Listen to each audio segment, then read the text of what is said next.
Right, what we need next is our slip pocket J and our pocket contrast F. So we'll use the contrast in a moment. Put that to one side. Okay. So all we're going to do with our slip pocket is just pop it together, right sides together. And the shorter long edge is the top of this one. We're going to pop it right sides together, matching up all of the raw edges, and we are just going to sew along this top edge only. I'm going to use our regular seam allowance, our regular construction stitch length, and we are going to back stitch at the start and the end. So that's 3/8 of an inch seam allowance, or 1 centimetre if you're working in metric.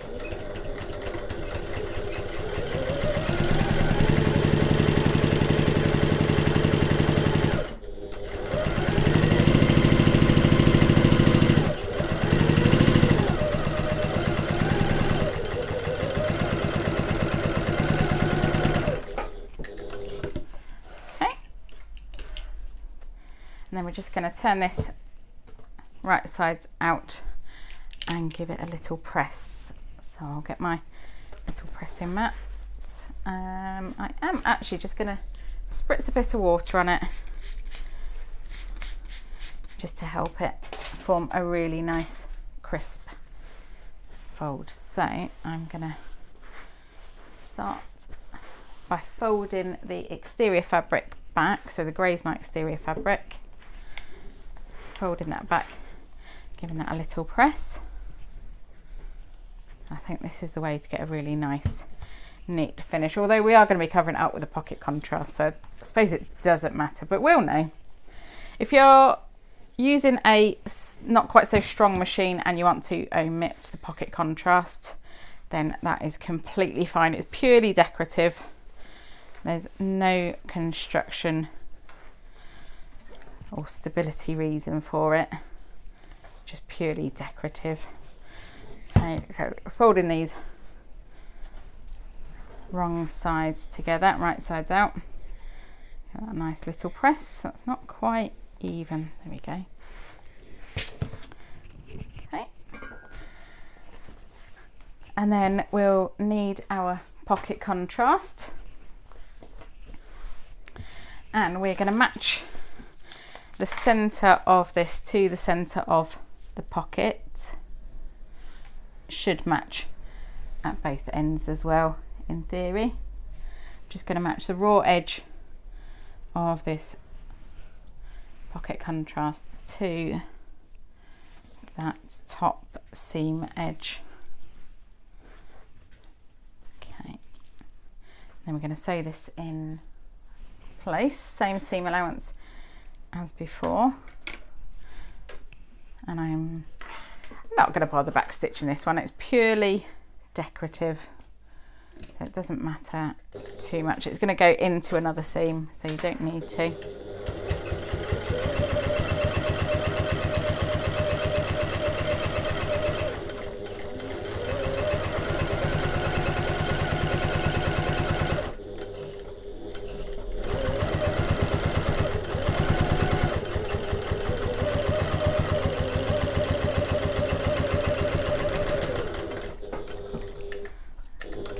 Oh, I did back stitch in the end there. That was habit.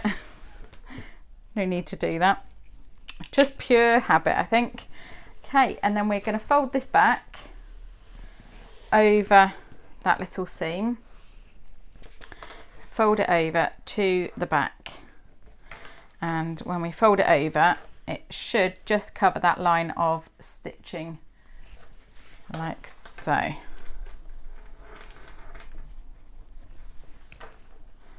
I'm just going to finger roll that to the back, and I'm just going to work in little sections all the way along just to make sure it's nice and neat.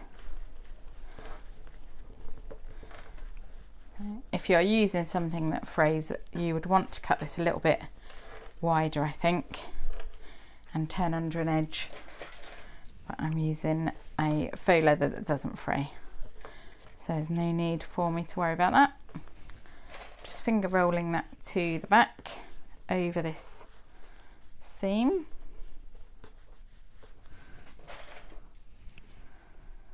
And I'm clipping just to hold it in place all the way along, because I think it's going to be quite visible on my bag, so I want it to be nice and neat finish on this one. Okay, I'm just working all the way along. There we go. So that should cover that stitching. That's great. So I'm going to change up to my top stitching stitch length, and then I'm going to top stitch on the pocket contrast bit, on the right side of the pocket contrast bit, and I'm going to sew 1/8 of an inch or 3mm away from that seam edge. So I'm sewing on my pocket contrast, not on my exterior fabric.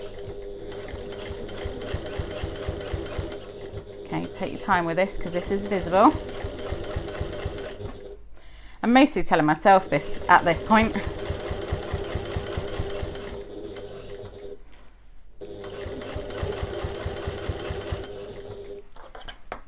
Okay, just going all the way along.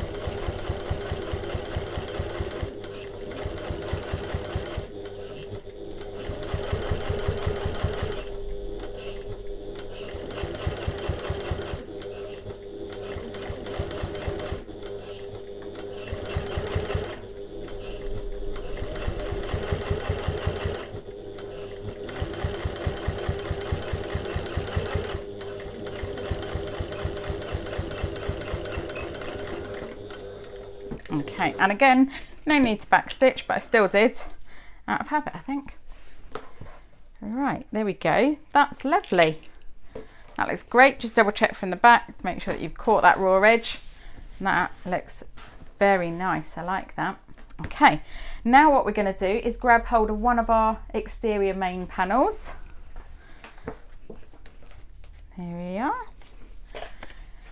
And then we're going to line this up on the bottom and side raw edges. That should match up pretty perfectly. And I wonder if we didn't quite manage to pattern match. I think we were a little bit low on fabric for this one. Okay, so I'm just gonna add a couple of clips in on the side to hold this in place while we're sewing, and then along the bottom. Okay, and this is where our layers are starting to build up, so we haven't got any extra stabilizer on this section over and above what we actually need, just to keep these layers down. Don't worry too much about how big this pocket is, because we are going to divide it with our straps. Okay, so now we're going to baste along the side and bottom raw edges of this. So I'm increasing my stitch length up to my longest stitch length, and I'm going to use 1/4 inch seam allowance, which is a 6mm seam allowance if you are in metric. Now I am back stitching just for a bit of extra stability, so that in that seam I know it's got a bit of extra strength. Going all the way to the bottom and pivot, carry on.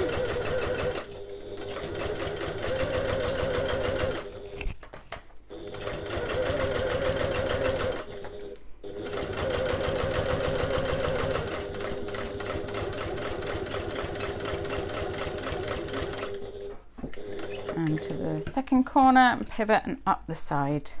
There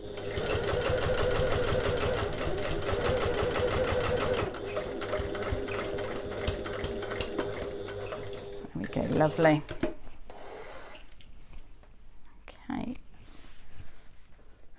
There we go. So that's as far as we need to go on this panel for the minute. We're going to come back once we've got some overlays and handles to add.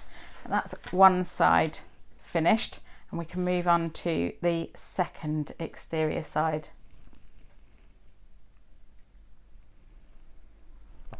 So we'll pop this to one side, and we will get our passport pocket pieces, and that's your K pieces.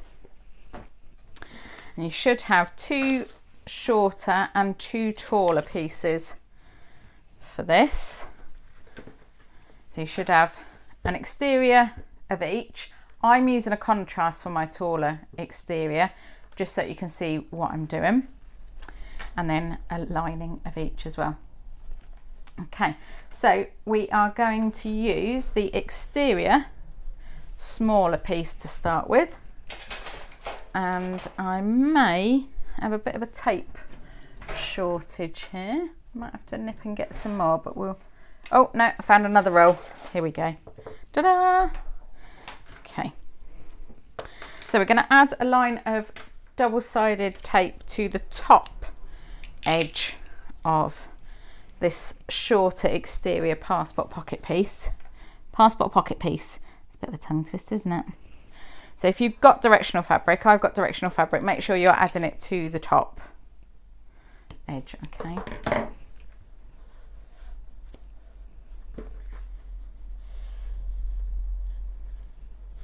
Okay. And then we are going to pop our shorter zip. Now mine is longer than it needs to be actually. I could trim mine down even further than that, I think. I'm just going to line it up on one edge, and then I know that it will be nice and even. And we're going to pop that right sides down on top with the zip pull to the left. Okay. And then another line of basting tape along the top, along that top raw edge. That's great. Okay. And then the short lining piece, so the smaller lining piece, and I'm going to line that up with that side edge and the top raw edge all the way along there. Okay, so we are now going to sew through all of these layers. I'm going to use a 1/4 inch or 6mm seam allowance. I'm going to sew from this side because my zip pulls down this end and it'll just be a little bit easier. So I'm changing back down to my construction stitch length, and I'm going to back stitch at the start and the end of this.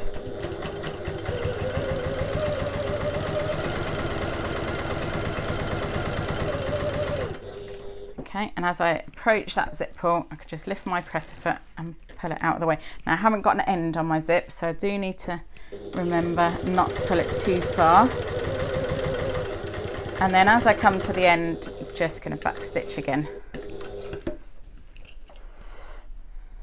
Okay, and I can actually trim that extra bit of zip off of there now. There we go. Oh, and let's take these extra threads off, shall we? There we go.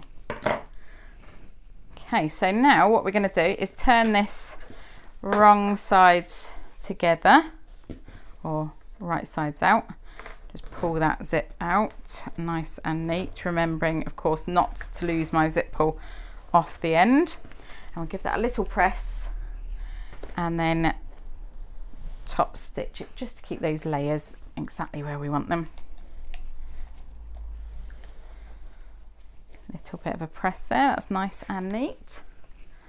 Okay, and I'm going to top stitch 1/8 inch or 3mm away from this edge.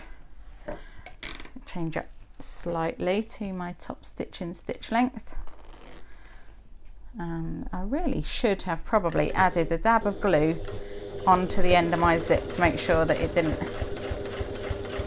get pulled off.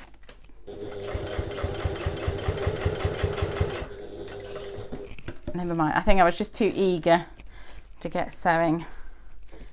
Okay, so just going all the way along to the other end, and I think while I'm here now, I am just going to sew over the end of this zip just to make sure that I don't have any mishaps with that. Just back stitched over it a couple of times. Get these threads before we go any further. Okay, and these threads at this end. Now I find that using non-directional fabric for the taller piece is so much easier because you don't have to worry then about getting your directions the right way around. So I'm going to add a line of double-sided basting tape to this one. Okay. If you are using directional fabric, just pay attention because part of this is going to be folded over. So if you are using directional fabric, then make sure that you're putting your basting tape on the bottom edge of your directional fabric so that it looks the right way up when you've sewn it and turned it round. It will be upside down inside your pocket, but it will be right way up on the edge that is visible on the outside of the bag. Okay, so all I'm doing now is lining up my side edges and my top raw edge with the edge of this zip.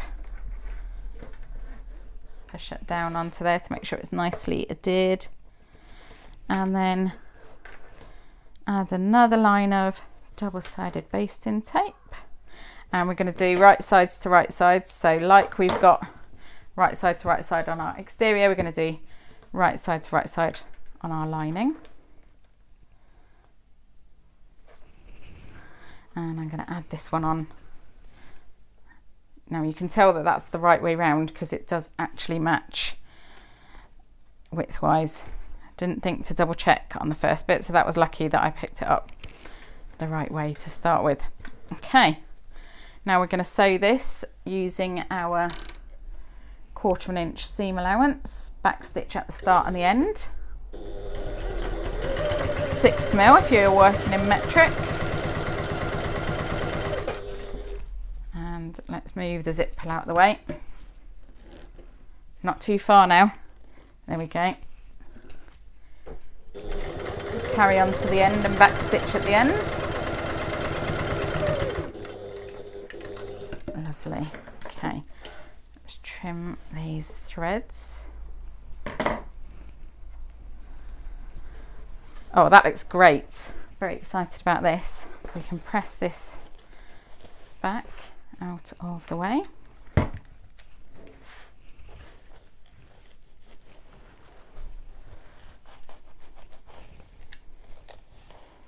Okay, and then fold my lining back as well. Give that a little press.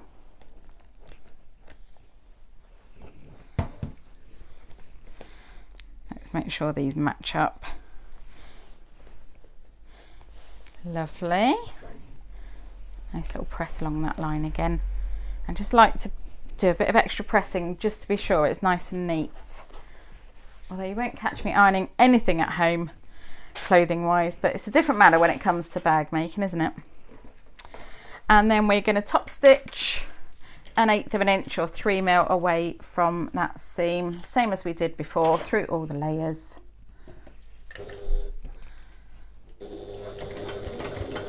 Oh, hang on, I've got myself caught there. Don't know what I've done. I think I might have lost a thread somewhere. Just double check that my bobbin's still in. Okay.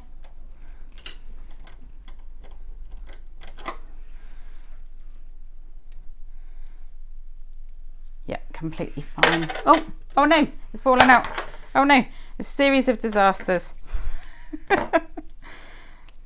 Let's start again. It was all going so well, wasn't it? Little too well.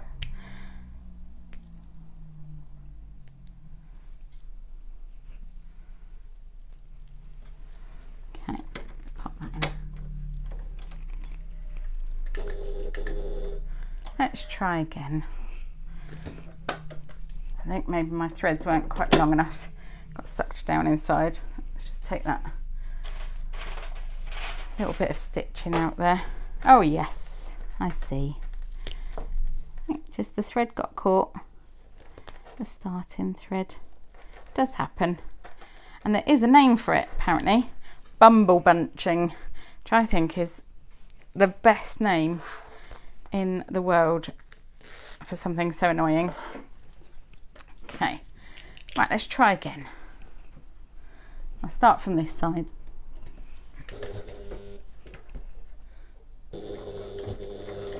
That's better.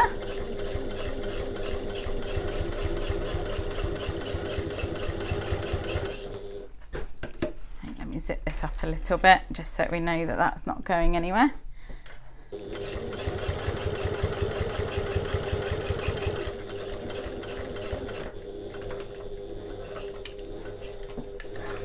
Okay.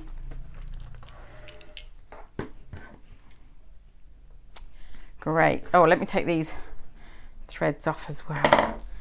There we go. Now, this is the fun part. So we are going to fold this right sides together, matching outer to outer and lining to lining, like so. And then we're going to bring it together as one stack of fabric. Okay, so you should have your exterior to your exterior and your lining to your lining, and we're just going to match up all these bottom raw edges. Mine has gone slightly skew. Let's start again.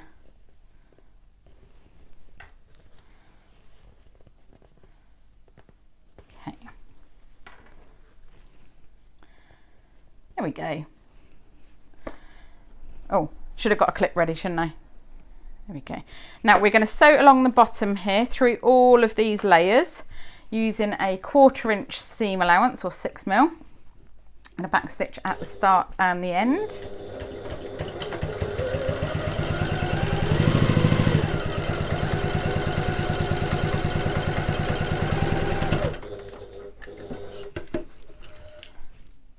There we go. Okay, and then we are going to turn this right sides out.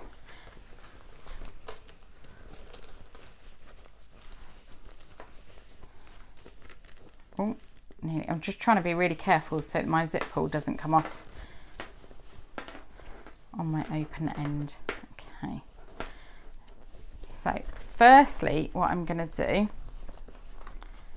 is get my little rolled up tea towel and pop it in to this little tube here.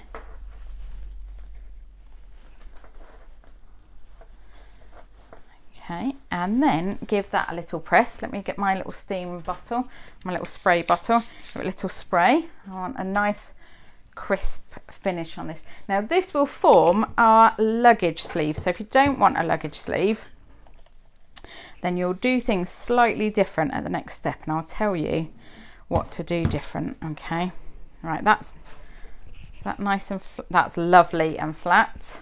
That's as flat as can be. Okay, so then we can fold along that bottom edge and flatten out all these layers. In fact, I think I'm going to clip this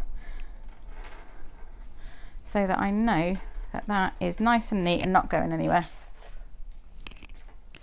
And then we just flatten it all out, and I'll do up my zip as far as I can, and then we'll just give it a little press at the top, and this fold at the top is going to form our top edge of our passport pocket luggage sleeve combo. That could also benefit from a bit of steam, so we'll just give that a little spray and a bit of overspray there. Ended up on my zip. There we go. Okay, now if you don't want the luggage sleeve, then you're just going to top stitch along this top edge, the contrast top edge. If you do want a luggage sleeve, you're going to top stitch along the top and the bottom. Okay, I do want a luggage sleeve, so I'm going to top stitch along the top and the bottom. So I'm going to sew with an 1/8 of an inch or 3mm seam allowance, and I'm going to use my top stitch in stitch length, going through all of those layers the whole width across.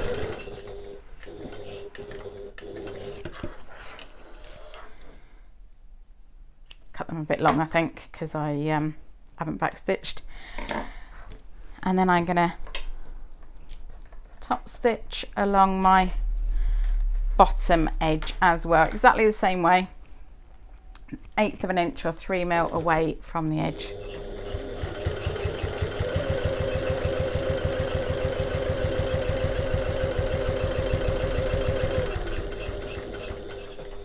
There we go. Now, if you didn't want a luggage sleeve, all you're going to do is when we attach this onto the main panel and sew it down the sides, you're also going to sew along the bottom. So you'll get that same finish in the end, but you'll be sewing it then onto, just to close that gap and turn it into a slip pocket rather than a luggage strap. So we need our second main exterior panel, or exterior main panel, and we have obviously marked our centres earlier, haven't we? And we don't need to do it last minute now, like me. Just pretend that I haven't done this. Talk amongst yourselves for a second. Just want to mark my centres.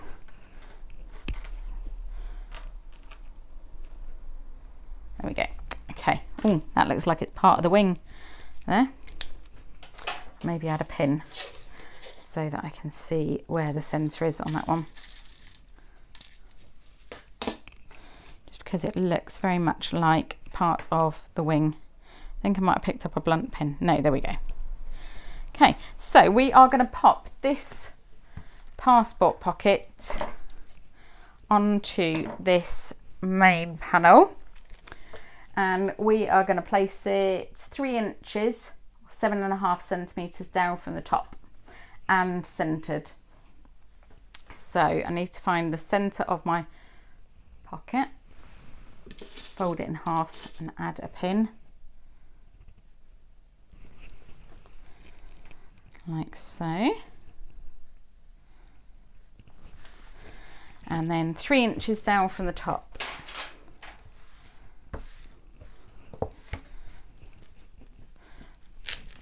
Right, let's have a look. So let's find my centre mark, that's there, and then pop the 3-inch mark on my ruler on the raw edge. And oh dear, I've marked the centre on the bottom and not the top. That was silly. There we go. Okay, so I can pop that centre of the passport pocket in line with the centre of my panel and then smooth it down. Now don't panic that it's too close to the bottom. That is how it's supposed to be, because we have got the extra bits going on to this panel. Don't forget, that's not the bottom of the bag. Right, let's add some pins then to hold this in place while we sew it.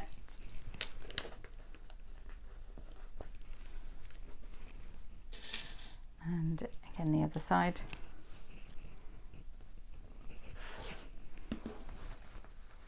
Just trying really hard not to shift this while I pin it.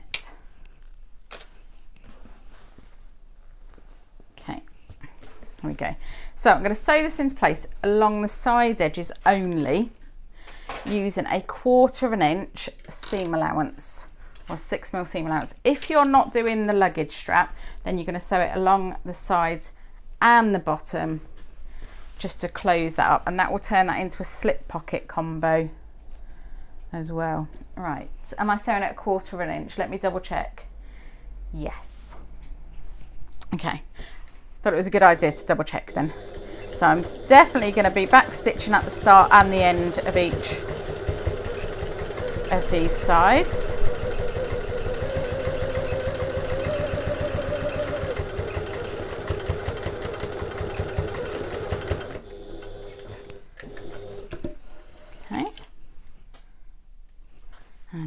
trim. And then I'm going to sew the other side exactly the same as before. A bit of back stitching, and then up the side edge. I'm going to move my zip pull out of the way.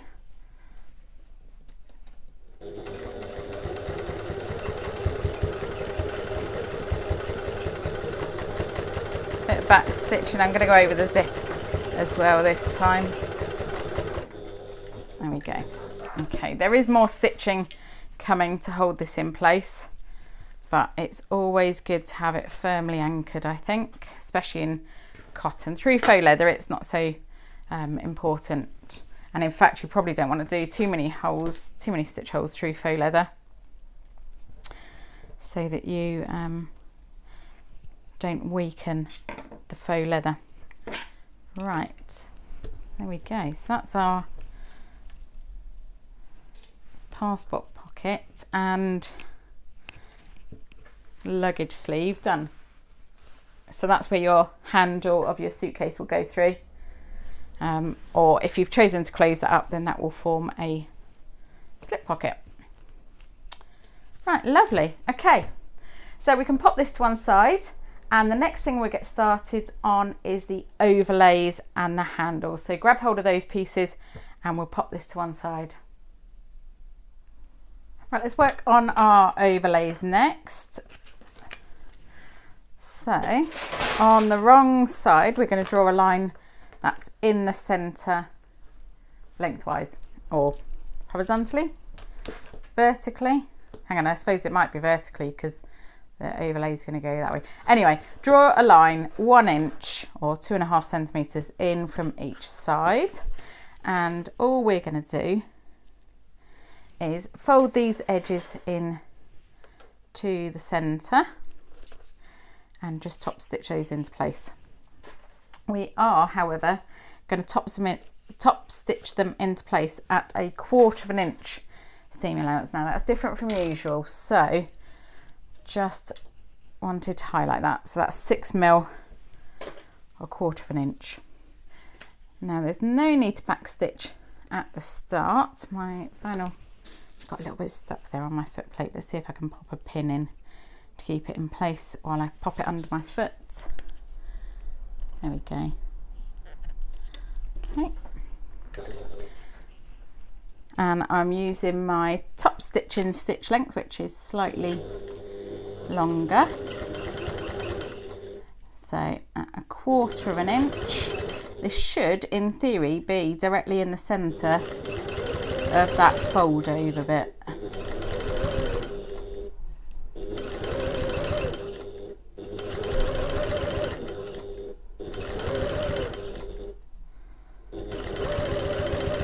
Okay, all the way to the end. And then we're going to do the same on the other side. So I'm not even taking it out of the machine. Just pulling that thread along, and I'm going to fold it as I go on this one. So exactly the same, 1/4 inch from the edge all the way along. And you should have 4 of these. So just doing the one at the moment.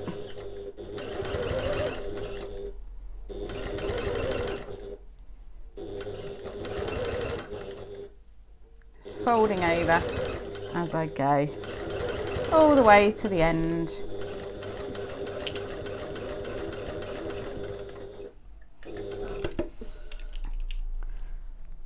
Okay, and I can trim those extra threads off there. Oh, managed to leave one behind. There we go. Right, so as I said, you should have 4. So there's 1, and here's 3 I made earlier. Now just double check that they are all still the same length, because these things do like to mess us around slightly and stretch and shrink, etc. Those 2 are the same length. Let's check this one. That's the same length. and this one is too long. Don't know how. That one's graying slightly, so let me just trim that end off so they all match. There we go. Now we're going to draw a few lines on these. So I'm going to use a chalk pen. Have I got a white chalk pen which will make it show up a little bit better for you? No, I think I've only got grey. Let me try the grey and see if you can see it. So we're going to draw a line 2.5 inches from the top of each overlay. Oh, hang on, where's the 2.5 on this? There, okay. I get very confused by some of these rulers. In fact, I'm going to use my other one. It's a minimalist style, that one. Not many lines on it. Lots of lines, but no markings. Right, can you see that on the cat? Yes, you can. Okay, great. So it's 2.5 inches, that's 6.4 centimetres from the top edge. If you haven't got directional fabric or faux leather, then it doesn't really matter which side is which, but this will be at the top.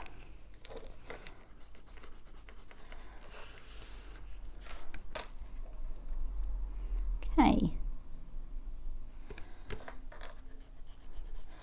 There we go, that's all 4 done. Right, we are going to have 3/4 of an inch overhanging at the end. So I'm going to go ahead and mark that 3/4 of an inch. Now, that's 2 centimetres, just so that we've got them all marked and we don't have to then measure things again once we're actually using them. Okay, and these are going to look fab on our main panels. They're going to look really good. So it's worth taking a little bit of extra time on these ones just to make sure that they are accurate. Lovely. Right, so retrieve one of your main panels, your exterior main panels. It really doesn't matter which one because we're going to do both. And you want 2 overlays for this. And we are going to place these. Oh, have I marked my centre? No. I thought we'd done all the centre marking, but apparently not. I think that would have been a good idea. Especially because we will need to know it later as well when we come to fit the gusset. So let's mark my centres now, so we know where we are.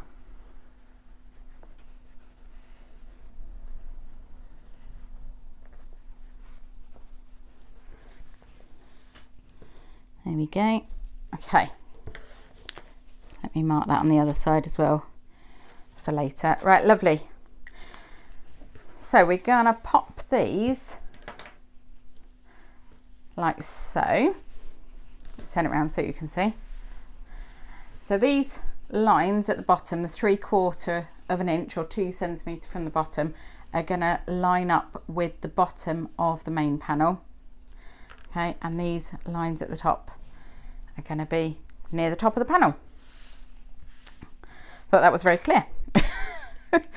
Right, okay, there's my centre on the right side here. So we are going to pop these overlays with the inside edge 3.5 inches from the centre of the panel. So that means there's 7 inches between, so that's 9 centimetres from the centre of the panel to the inside edge of the overlay. And now what I like to do is line up my ruler on that 3.5 inch line, and you can check that it's parallel by checking the top and the bottom centre marks. And then I'm going to draw a line in my chalk that side, and I'm going to do the same on this side, like so. And this is just going to help us with that placement. Now on mine it doesn't matter so much because it's for me, and if you see that chalk line, it's not going to be there for long because it rubs off. So don't use something that can't be removed, okay? So this is how our overlays are going to go. Okay, so you're going to have the 3/4 of an inch overhanging at the end, and the inside edges are 3.5 inches from the center and 7 inches in between. Okay, and I'll just double check that at the top and the bottom. Now we're going to glue these into place until around about halfway up the strap, so around about there-ish. You can probably go up to about there-ish if you forget yourself and you overshoot a little bit. Okay, and I'm just using a bit of Fabri-Tac for this. Okay, and I'm just going to pop a nice little dollop just to the side. Oh, I forgot myself already. See, I say these things because I know that they happen, and I know that they happen because they happen to me. Okay. Right, so I've popped it on there. I'm just going to wipe away that extra glue. Okay. Wipe away that extra glue before it dries. Okay, and then I can glue this one as well. And it's best to leave these to sit glued with something over the top, something heavy if you've got it, for at least a couple of hours, overnight if you can. That's ideal. Through the magic medium of video, mine won't look like they've been sitting overnight, but I can assure you that they will be sitting waiting for me to finish them. Okay, so that's that panel. I'm going to do exactly the same on the other panel, and then I'm going to leave these to sit and dry. So when you move it, just make sure to keep that flat, and if you need to, you can just readjust the position of those straps before they have a chance to set. Okay, we're going to do exactly the same on this one. So let's line up my ruler. Where are we? Well, this has confused me now. I'm looking at the wrong side, I think. Yeah, this side. I'm very easily confused by rulers, if you haven't already guessed. I think it, you know, they can be categorised as maths, and don't get on very well with maths. Okay, now I know that my overlay is going to go to approximately just past this pocket, so I'm only going to draw my line as far as the top of the pocket, just so that I know that I haven't got loads of extra marks showing. Okay, so we'll do the same to this side. Where's my centre mark? There it is. Now you can obviously adjust these if you're making it and you think, hang on, that looks a bit squiffy, then do adjust it before you add your glue or before you leave them to set. Okay, right, so add a bit of glue all the way up, same as we did before, and I'm just adding my glue. I forgot myself again then, so I went too far. Okay, you don't need loads and loads of glue, literally just to hold it in place. You can try basting tape, but it's not quite so strong. So it's literally just hold it in place while you are sewing them down. Okay, so there's that one. Now, because we've got the extra bulk of the passport pocket, I'm also going to add a little pin in there just to hold it in place where it's currently sitting, top and bottom, just while that glue sets, and that is perfectly in line. I've done that pretty well on that one, so let's see if I can do the same on this one. So again, we're lining up that 3/4 of an inch line with the bottom of the panel, and I'm lining up the edge of my overlay with that line that I've just drawn.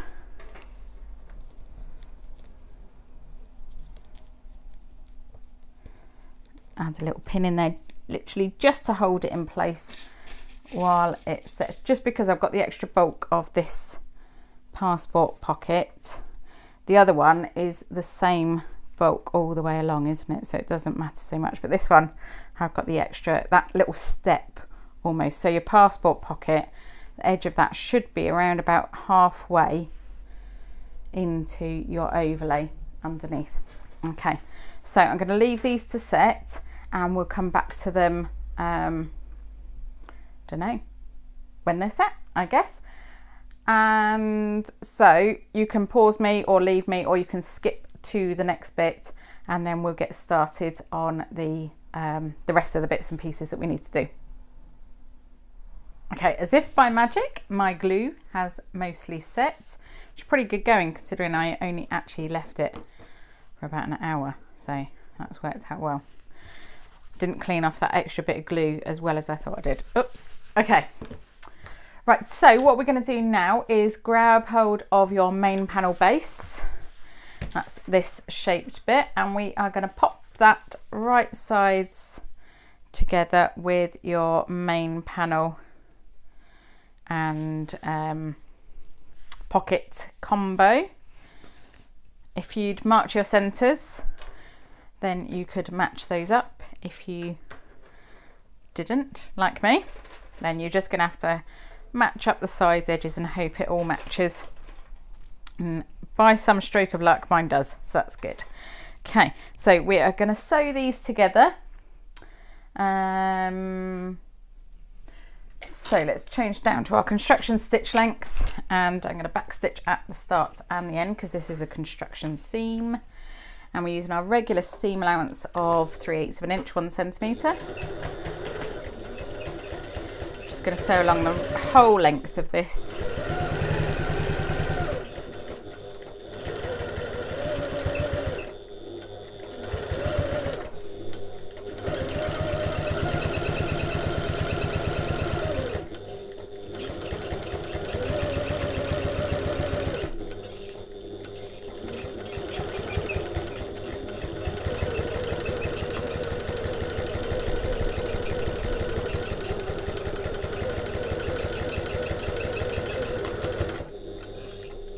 There we go. Okay. Don't be tempted to trim off these extra bits of your overlays. They are there for a bit of additional strength by having them in the seam and in the top stitching, and a little bit extra hanging on.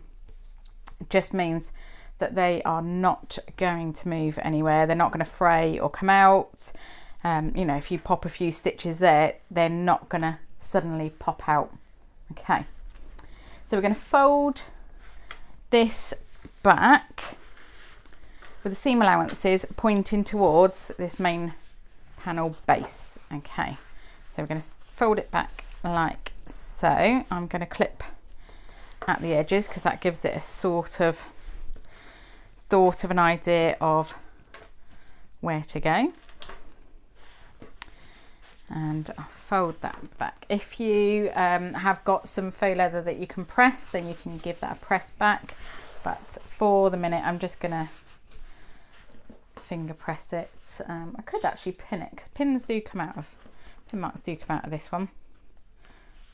Add a pin there. And maybe here-ish. And maybe here-ish. I don't really want to distort it out of shape, but it is handy just to have it securely folded back sometimes. Okay, lovely. Right, let's do that for the other main panel, and then we'll add our stabilizer. Okay, so grab hold of your second main panel. Look, I've left my centre pin mark in there, and I haven't marked the centre on my base, so it's absolutely useless, but the thought was there, so we'll go with it. Okay, so we are matching this up along this bottom edge, the same as before. Make sure these are nicely lined up at the sides and bottom.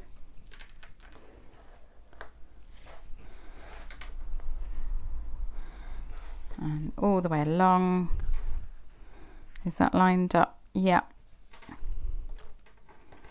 Okay, so we're going to sew this as we did before. So regular seam allowance, regular stitch length, back stitching at the start and the end. I should have added some more clips, gone a bit wibbly. Okay.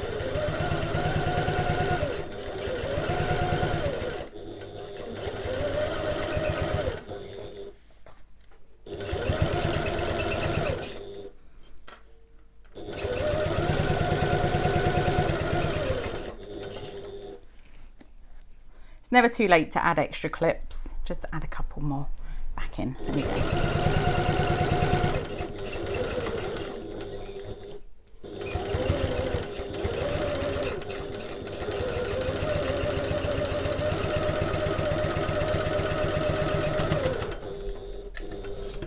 Okay, lovely. So we'll trim these threads as we did before.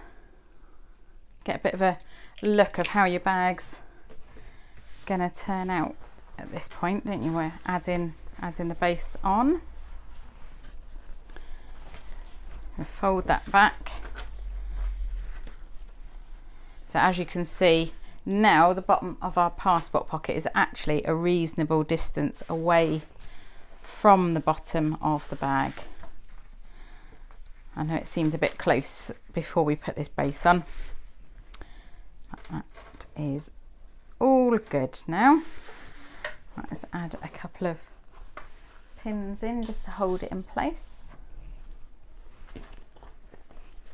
Just keep these seam allowances facing the right way. You don't have to do this.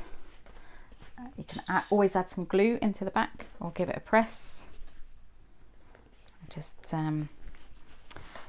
just like to know what's going on with my seam allowances.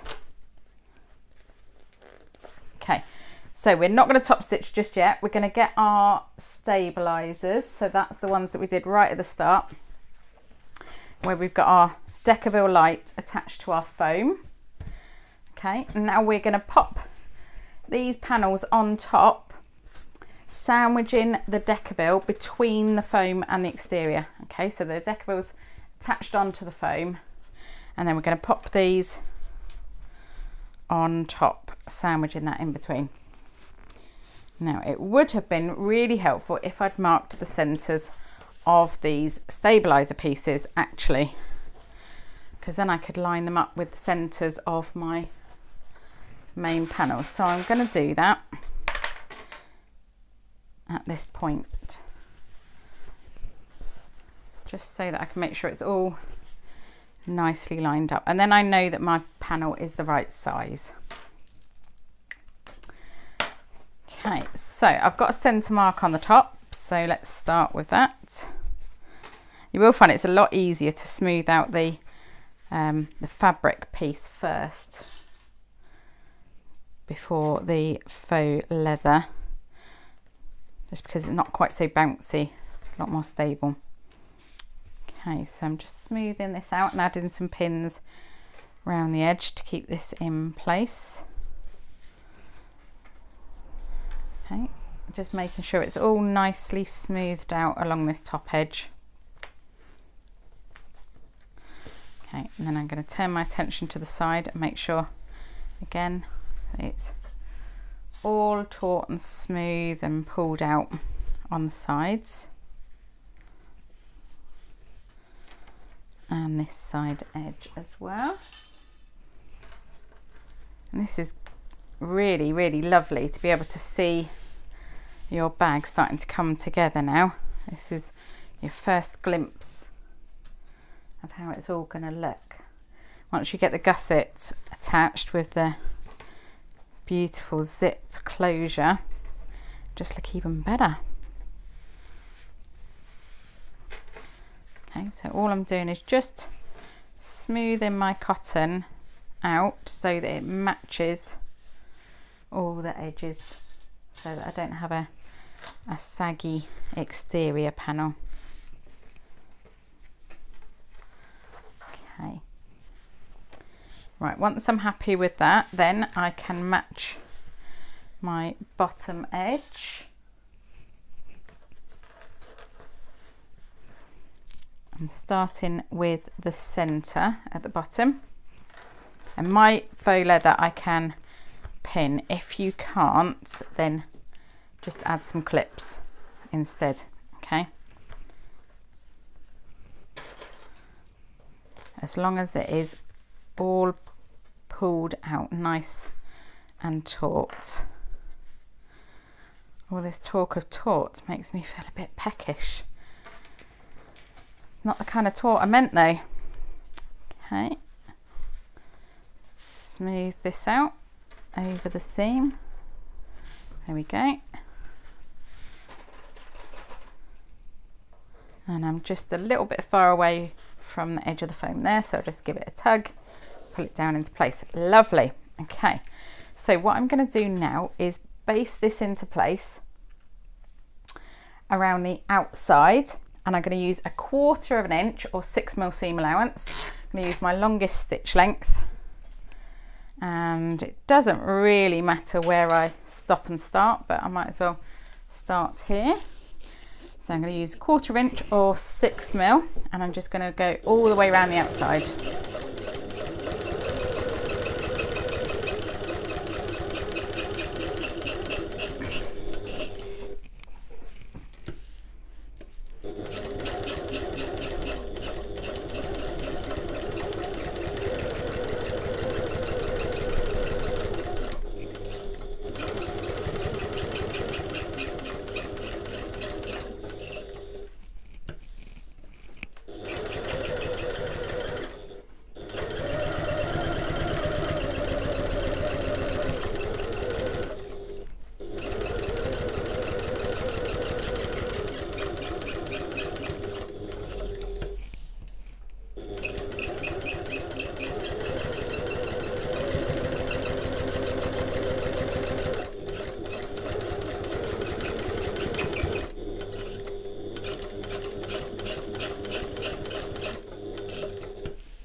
Lovely.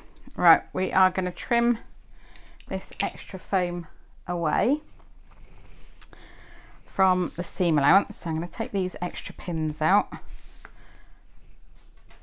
They sort of blend in very well to my fabric, so I think I've got them all, and then one catches me on the hand. I think we're all good. Yeah, right, so I'm going to turn over to the wrong side and then pull my foam back and just snip that off. I like to hold my scissors at a bit of an angle sideways.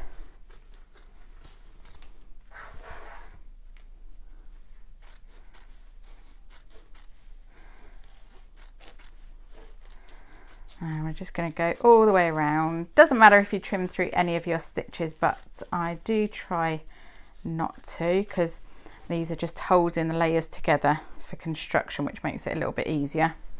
So just trim as close as you can to those stitches. Make sure not to catch your main exterior fabrics, your faux leather or your cotton, in those trims. Just going round the outside.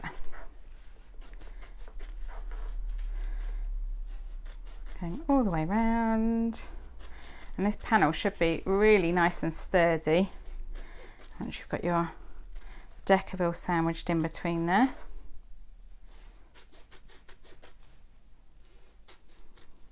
And your foam. Okay, lovely. So let's have a little look at that. Oh my goodness, looks great. I love it. Okay, So all we need to do now is just top stitch along this seam. And I like to top stitch on my faux leather because I think it's a nice feature. You can do both sides of the seam. So you could do it on your faux leather and your exterior fabric. However, you have got to be sure that you can stitch perfectly evenly, because if your two lines of stitching aren't parallel, it will be visible, unfortunately. Okay. Right, let's check I haven't missed anything. No. Okay, so we're going to sew at 1/8 of an inch or 3mm away from the edge of the seam. I'm going to sew on this bit.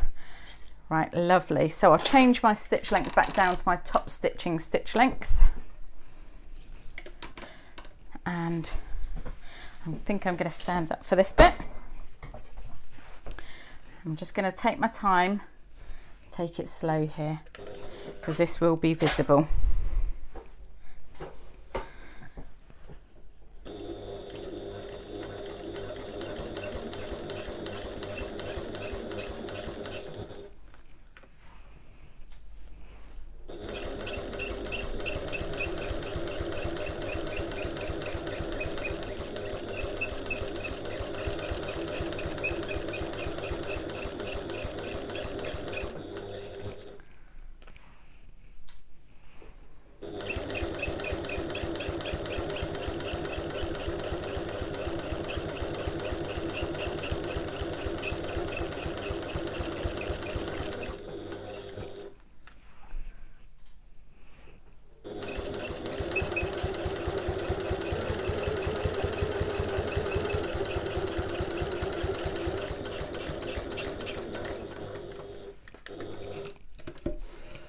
Okay, right, we can pop this to one side for the minute, and all we're going to do is repeat that process for the second exterior panel and the second piece of stabilizer. Okay, so all we're going to do is attach the stabilizer and then do our top stitching. So I'll pop that one to one side for the minute and repeat the process. So feel free to pause me or fast forward me. I'm not going to give any extra tips, so you already know what I'm going to do, so feel free to sew along with me or pause me, whatever you prefer.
Okay, there we go.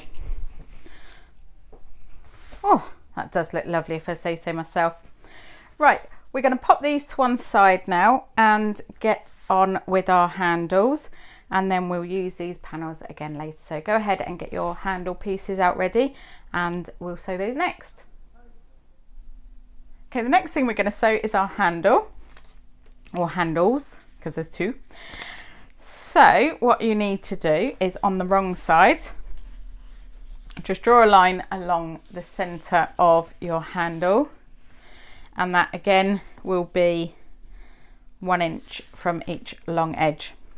And then we are going to add our hardware. Before we've even sewn anything, we're going to add our hardware. So you should have 2 rectangle rings for each handle. I'm going to pop those on.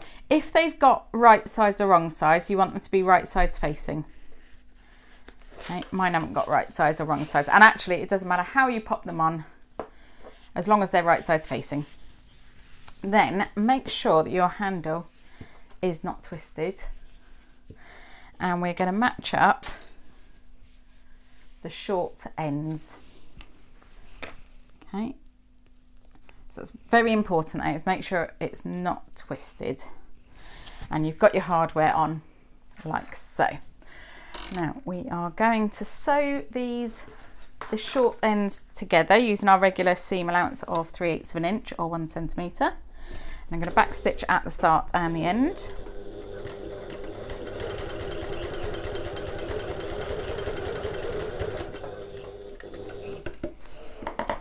There we go. Now, to reduce a little bit of bulk out of this, I'm going to trim the corners of that sewn seam. Make sure not to catch your stitching, so just the corners, and then we're going to open this seam allowance like so. Okay. Now if you've got the gift of time, you can leave this clipped open just to train it a little bit. If you haven't, then you can just finger press that open. Okay. Then what we're going to do is, ignoring your hardware for the minute, we've got our loop here. We are going to fold each long edge into that centre line all the way along, and left that for well, I don't know how long, but maybe a minute. If you've got longer than that, then do leave it for longer than that. So I'm going to go all the way round the handle, sewing it all the way around the handle, but I'm only going to clip just a little bit to hold it in place.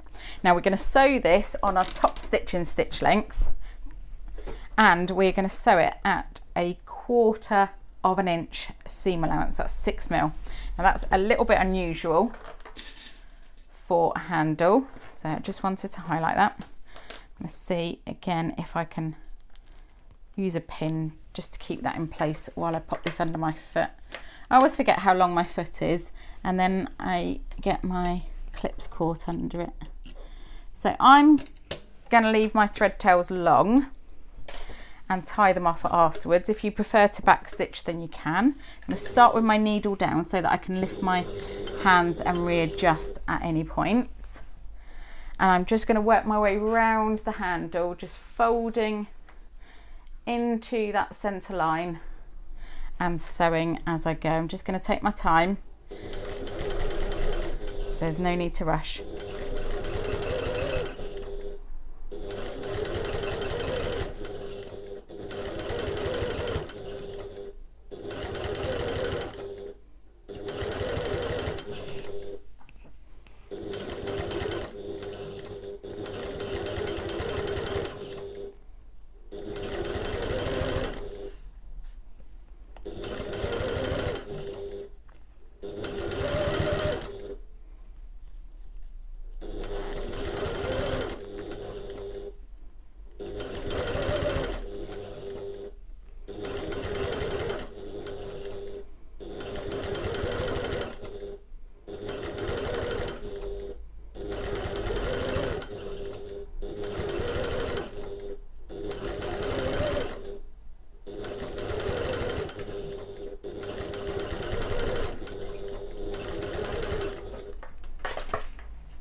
Right, so I've pulled one of my bobbin threads through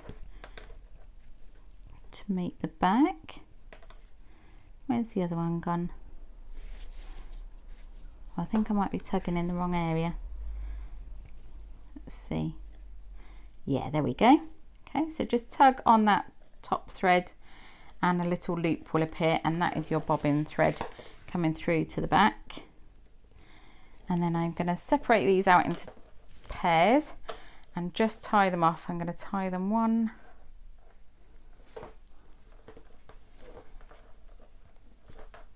2 and 3, and that means that on the right side you won't see any back stitching or stopping and starting.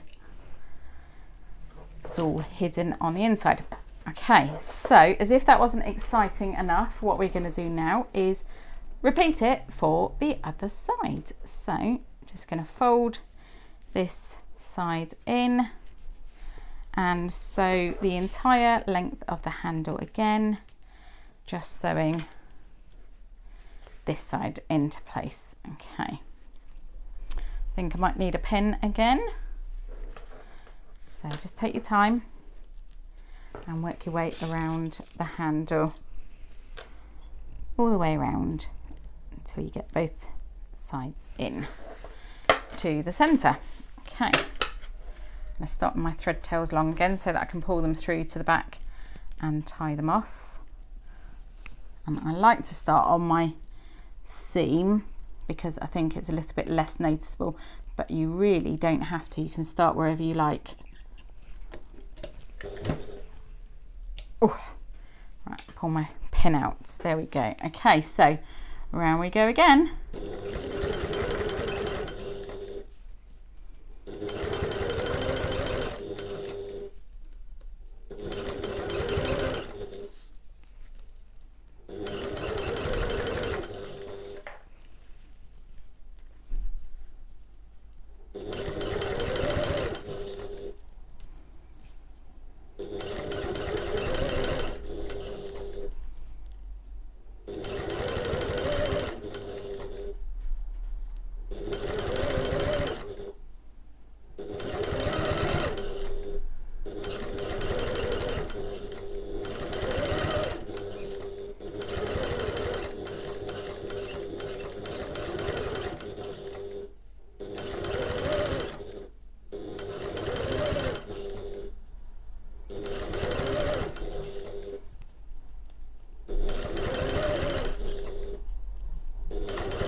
Okay, there we go. Right, so again, I'm just going to pull these through to the back and tie them off. There we go. It's always fun using charcoal thread on charcoal faux leather, I find. It's always a fun adventure as to whether you've actually spotted the right thread.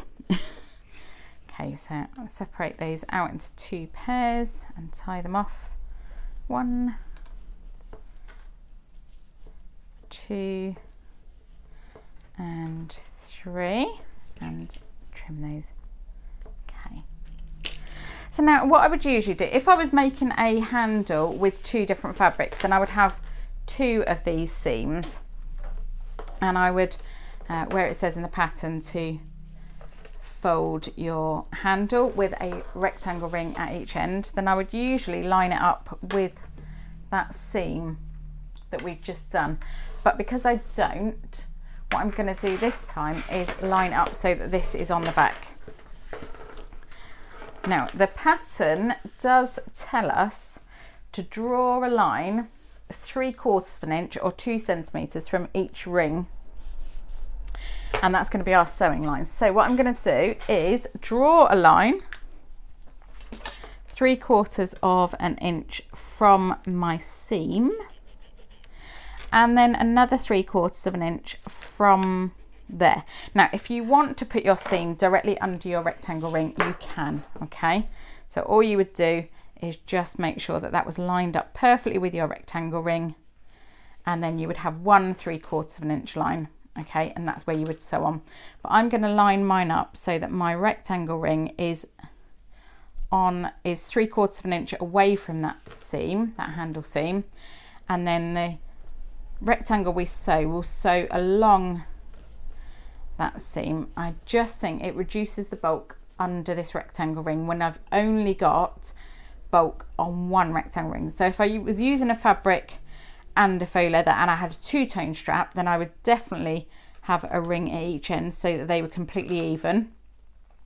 But because I've only got bulk on 1 ring, I think it looks a little bit better if it is offset slightly. So that's what I'm going to do. But if you feel more comfortable centering yours under the rectangle ring, then please do. Okay, so all we're going to do then is just smooth this out, matching up those layers underneath. Let's smooth it out all the way along. All the way along. Oh, I've got a stray thread there. There we go. All the way along so that that is nice and even and all those layers are matched up. Then I'm going to draw with this flattened.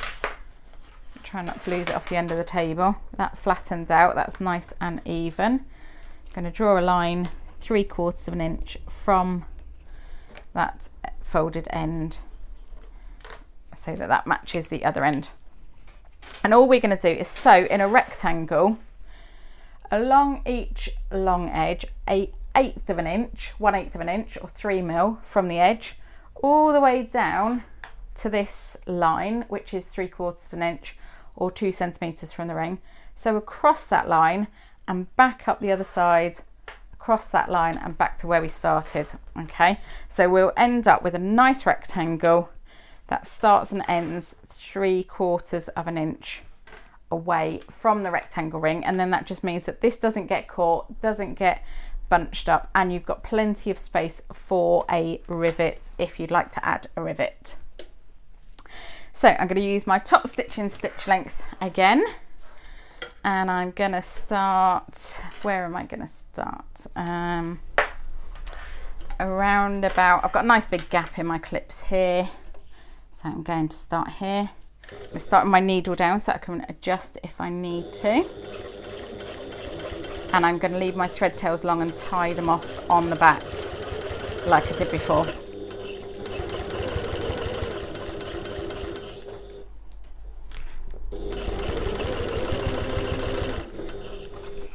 Okay.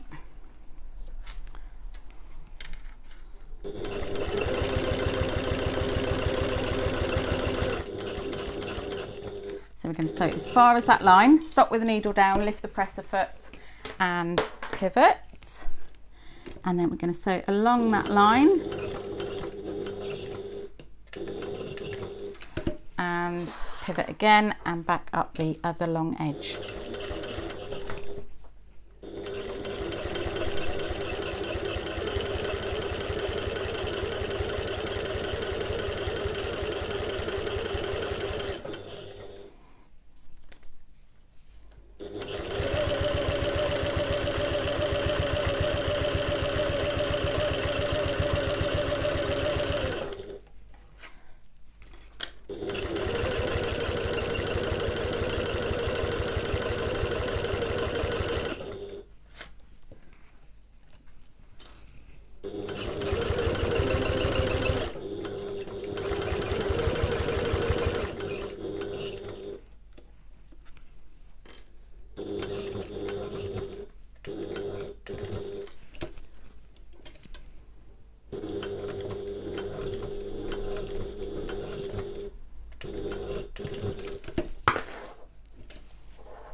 before I get to the end, I'm just going to pull my top thread through to the back so that it doesn't interfere with the stitching that I'm currently doing, and I'm going to tie this off before I get there, so that's done and dealt with.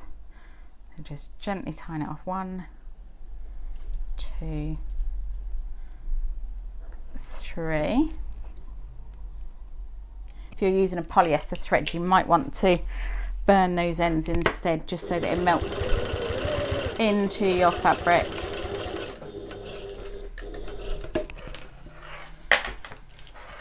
I very rarely notice again when I come back to look at something again afterwards. I very rarely notice if I've tied things off. They tend to just blend into a finished bag. Okay.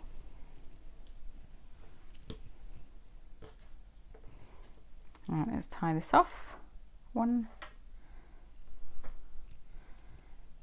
2, and 3.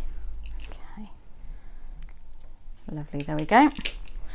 Right, so that's our finished handle, or that's one of our finished handles, and here's one I made earlier.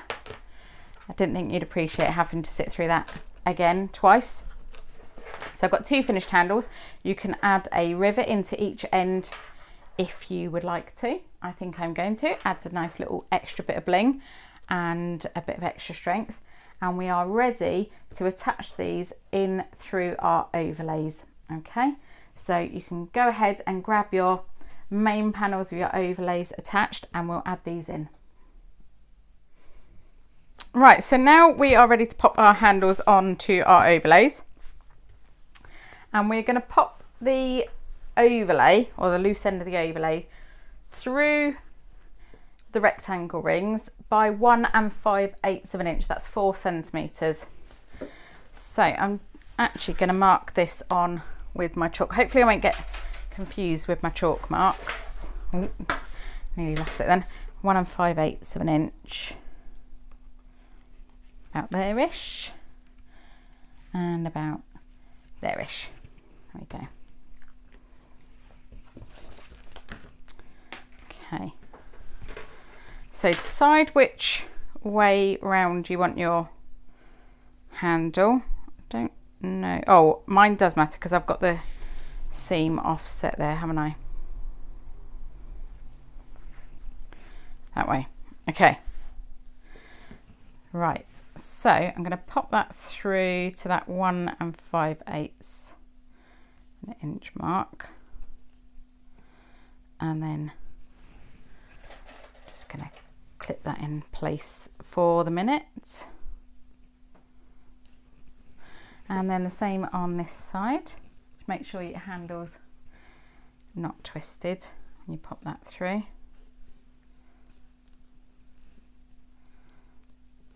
Add a little clip there. Okay. So what we're going to do now is we are going to sew up the overlays from the bottom up as far as this line, across the line and back down again. This time we're going to sew at 1/8 of an inch. So make sure you're on your top stitching stitch length. Pull your thread tails long because that will help us get a nice neat finish. So I'm going to start on this one. And what I'm going to do is pop my needle in. I'm just going to really have a wiggle and an adjust. Make sure that my needle is going in right at the start of where that base finishes. Okay. So now I can sew up. I'm just following that line that I've made before to make sure my handle, sorry, my overlay stays in place. Sewing up one long edge, and as you get to the bit that isn't glued, just make sure that you're holding it nice and parallel. Make sure everything's nice and straight, and take my clip out now and just make sure that that overlay that's folded back is nice and straight as well. Okay, keep going as far is that line that we drew, that initial line that we drew, and then lift the presser foot and pivot and sew across that line. Lift the presser foot and pivot. And you are going to need to fold your bag for that bit. Just make sure that everything is all still level and straight under the presser foot before we do this next line down.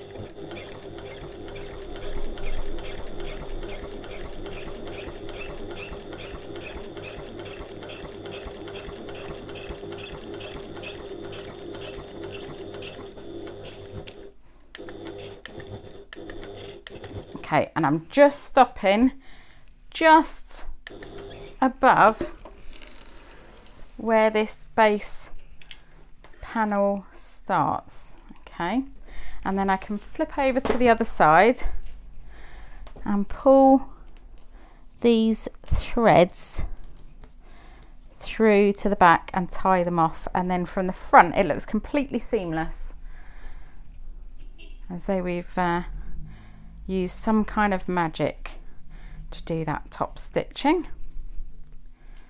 And tie it off 3 times. It's only decorative, this stitching at the bottom.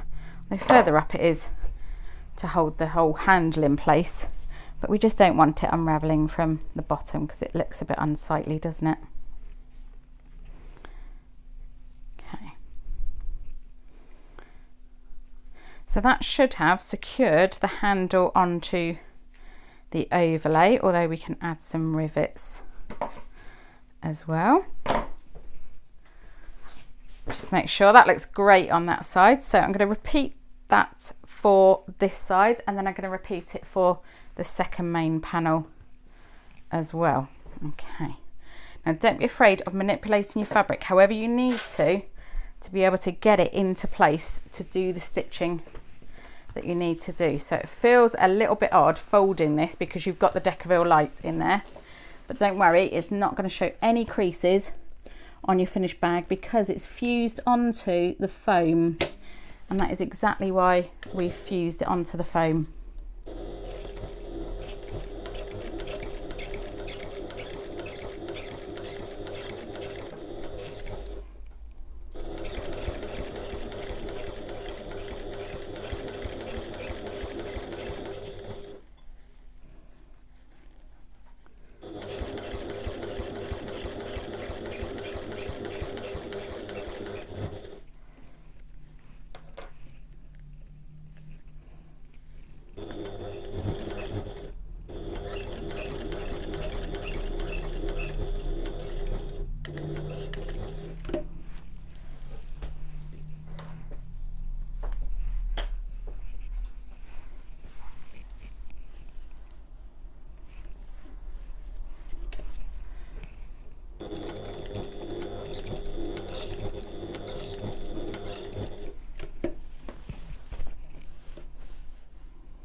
Okay, I'm nearly at the bottom there, so I'm just changing my stitch length right down just to get me to exactly where that base part starts. Okay, and flip over and pull my threads through to the back as we did before.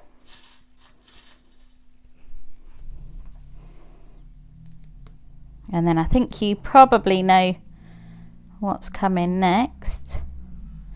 We're going to do exactly the same for the second main panel. and the other overlays. Okay, there we go. 1, 2, and 3.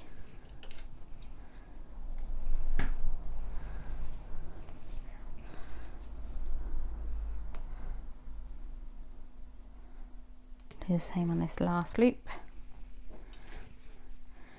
There we go. We are getting there with this bag. It's lots of steps, but we are making progress, and we can see how it's going to look now, which I think is quite encouraging, and just keeps you going on a longer project like this. There we go. Right, that looks amazing already without any added bling or rivets. Okay, so I'm going to repeat this for the second panel, and then we will be able to pop it all together. I'll probably add some rivets, and I've got a bag label to add, but I'm probably going to pause after the next one so that I can make sure that I am fresh to do those. Okay, right, let's get the second panel and the handle. That first one looks great, so that's given me a little bit of encouragement there. Okay, so I want to make sure that my handles are matching, so they are. That's good. Oh, I forgot to mark my line. So that's 1 5/8 of an inch, isn't it? Or 4 centimeters if you are working in metric. Okay.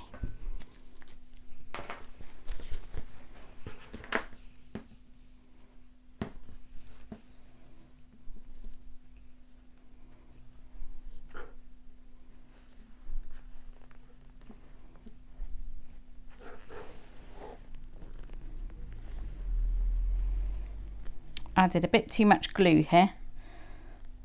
There we go. Just pull it off of my glue slightly. I did say I might forget myself, get a bit enthusiastic, and I did. It was bound to happen at some point, wasn't it? Wonder if that means I've done the same on this one. Yeah. Luckily it hasn't set too far. Okay. There we go. So I'm going to do exactly the same, sew these into place. So feel free to pause me, fast forward me, leave me here, come back, and then we'll carry on afterwards.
Okay, there we go. So that's both of our main panels done. Just waiting for a little bit of bling. I love this pocket. I think that's great. Got your luggage sleeve in there. It's nice and sturdy. And we've got our handles. It'd make a great bag, wouldn't it, if you didn't need to put anything in and you didn't mind everything falling out the bottom. Look great. Okay, so next thing I'm going to do is add a bit of bling, some rivets and my label, my bag label, and then we'll move on to the next step. Okay, so what I've done is added my rivets to my overlays and my handles, and I've added my bag label on. Pattern tells you exactly where to place that. Okay, so the next thing we're going to do is add all of these panels together. Well, both of these panels together, I suppose. We've already done the lining, haven't we? So we are going to grab hold of our bag gusset from earlier. Do you remember this one that we popped our lining panels in? And we're going to attach our exterior panels. Now, if you've got a single zip pull zip, you're going to want to have a think about which panel you want to be where in relation to how the bag opens. Okay, I'm using a double zip, so actually it really doesn't matter to me, but if you if it does matter to you, then have a think about which side you want to be on the front and the back and which way you want the opening to be. Basically all we're going to do, we've got our centres marked on the gusset. So I've got my lining panels just out of the way there. And better stand up for this. Make sure that your handle's popped down inside the hole there. And we're going to match up the centre at the bottom and the centre at the top. Okay. And then you can go ahead and either clip or pin or baste these straight edges, same as we did before. I'm going to staple mine into place along these straight edges. I'm just going to do it quite near to the edge. And I'm going to do a fair number of them just because of the size of this bag and the weight involved. I don't want to be pulling it through the machine and it try to veer off. So as simple as it sounds, just adding staples along this straight edge just to hold these layers together and in place.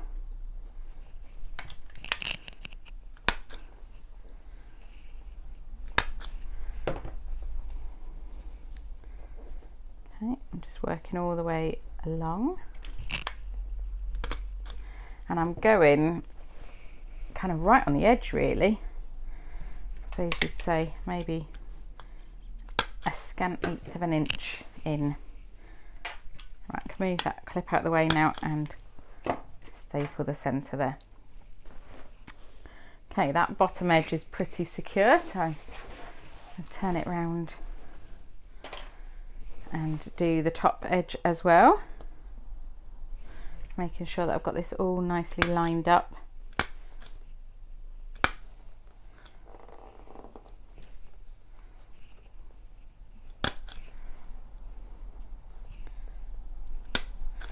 All the way along.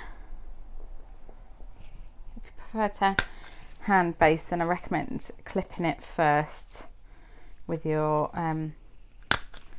these kind of clips, and then hand baste, and then you know it's staying where you want it to.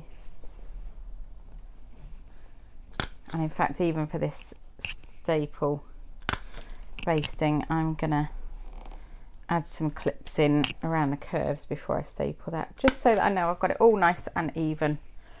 Okay, so next thing we want to do is snip into the seam allowance of the exterior gusset, and I'm just gonna fold that back actually so that you can see what I'm doing. I need a bigger clip than that.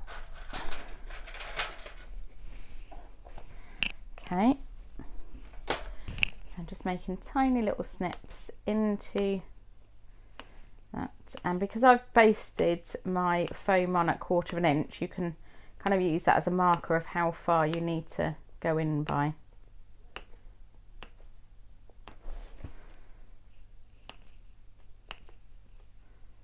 I suspect that's probably enough, but I'll do a little bit more just to be sure. Okay, so now we can ease that around this top corner curve, and I'm just manipulating this gusset to get it into the right place.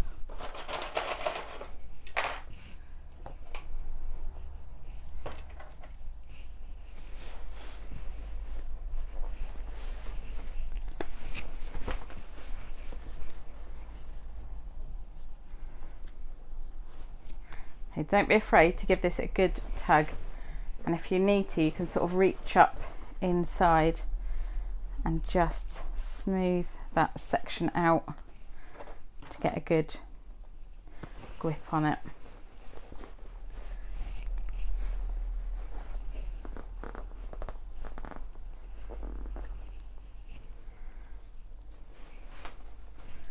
Okay, we're nearly there on this corner.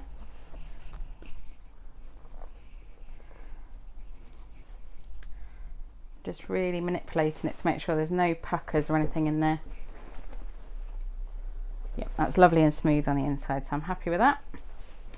Now with your seam allowances of your gusset, it's better if you can have them open, because it just reduces a little bit of bulk in that area. I'm going to clip all the way around these side edges before I come back and staple, just so that I know that I haven't got any extra bits that I'm left with anywhere.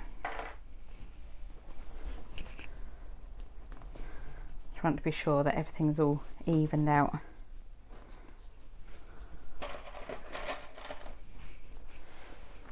Okay, so now I need to snip into this seam allowance here.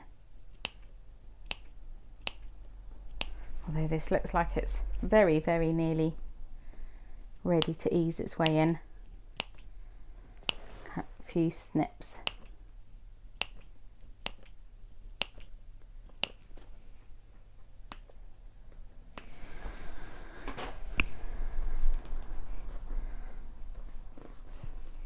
Okay. Just ease that in. You can just use your fingers just to manipulate it so that around by this seam line where you're going to be stitching is nice and flat. Okay, right, that side's great, so I'm going to go ahead and add some staples now to this side just to hold it in place before I take my clips out.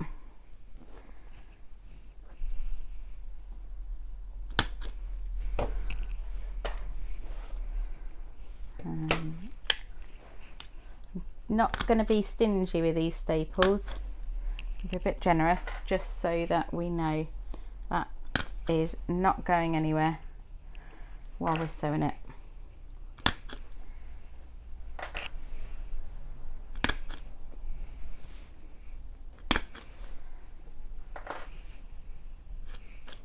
Oh, I ran out of staples. Thought that might happen. I've brought some more with me. Well prepared.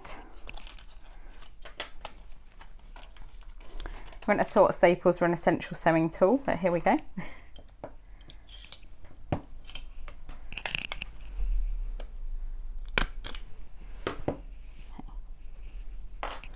I'm going to clip right in the corner first and then clip my way out, or staple my way out rather.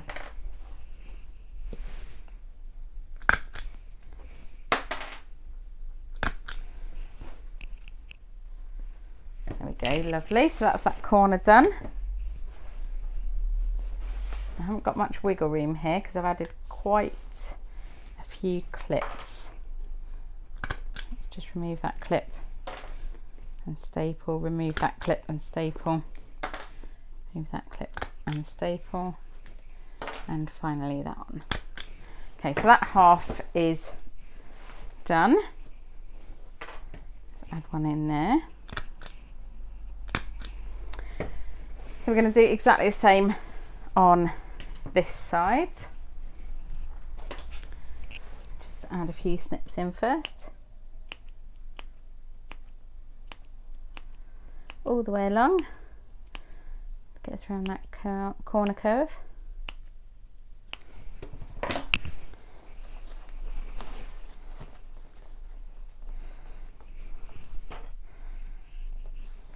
Okay.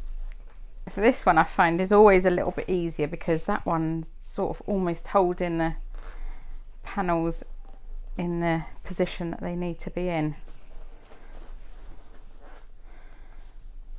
You haven't got to worry so much about one pulling the other down.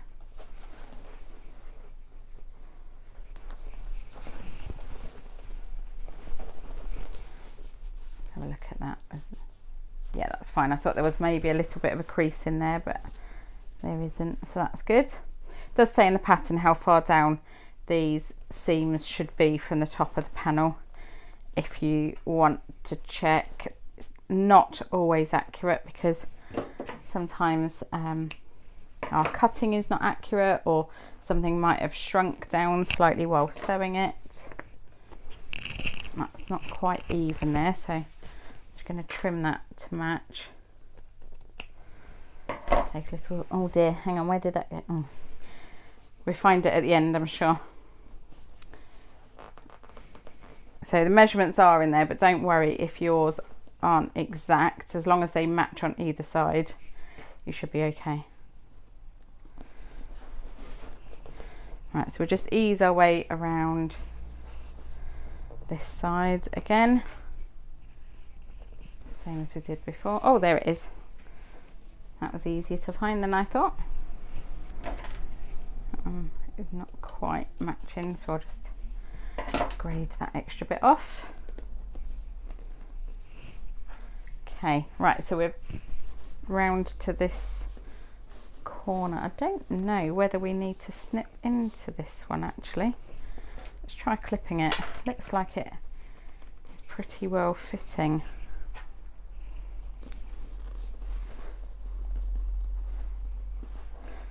Yeah, it does need snipping just very slightly. There's not much in it. Just add a few snips all the way round.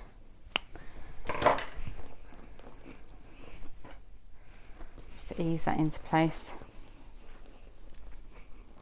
And work from both sides of this corner curve. Just to make sure it's nice and even. Okay, lovely. So, oh dear, hang on, I've spotted a little hole here. My staple hasn't gone all the way through. Hang on, let's get my little spoon. See if we can remove this staple. Pop another one in. I think I was a bit too close to the edge there. Add another staple. That's better. Okay, right, so let's staple this one into place. So I'm going to start from the middle of the panel again.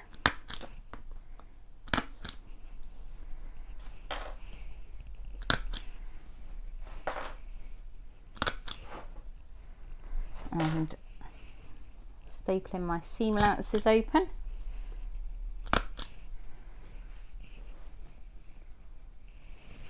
Got space for a couple more staples. I'm sure I do overdo this on the staples, but a little bit extra secure is never a bad thing, is it? Last thing we want is to get halfway round and find it slipping around all over the show. That's really frustrating, that is. Okay, so I'm just inspecting around this corner curve to see where else it needs to be secured. I think that looks okay. I haven't lost any bits. Oh, a little bit there. Again, the same place. There we go. And then look at this top corner curve. Just work our way round.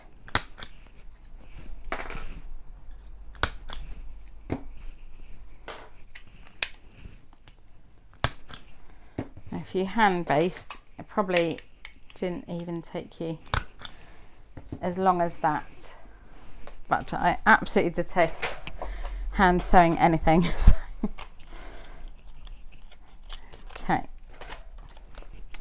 right, let's check I haven't missed anything before we sew it. No.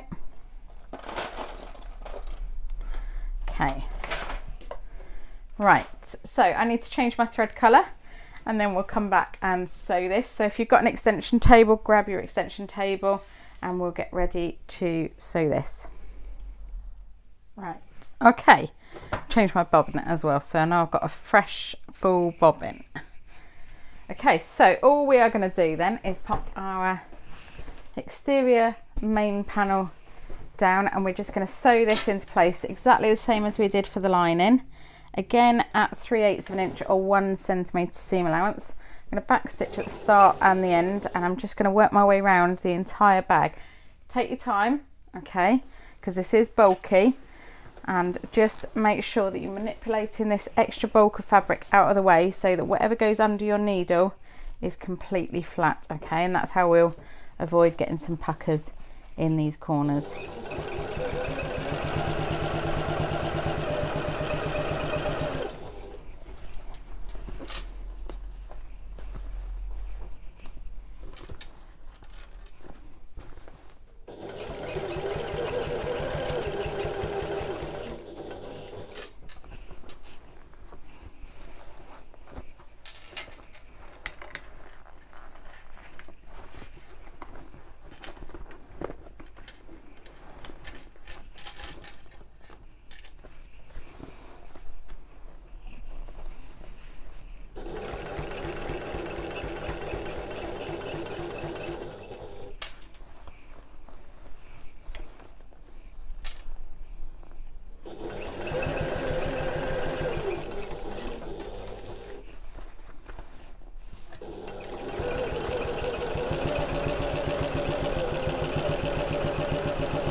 Okay, I've paused here because as I'm coming around the corner, I feel like the layer underneath is not sitting as flat as it could be. So I've paused there, just double check what I've done so far in the other areas.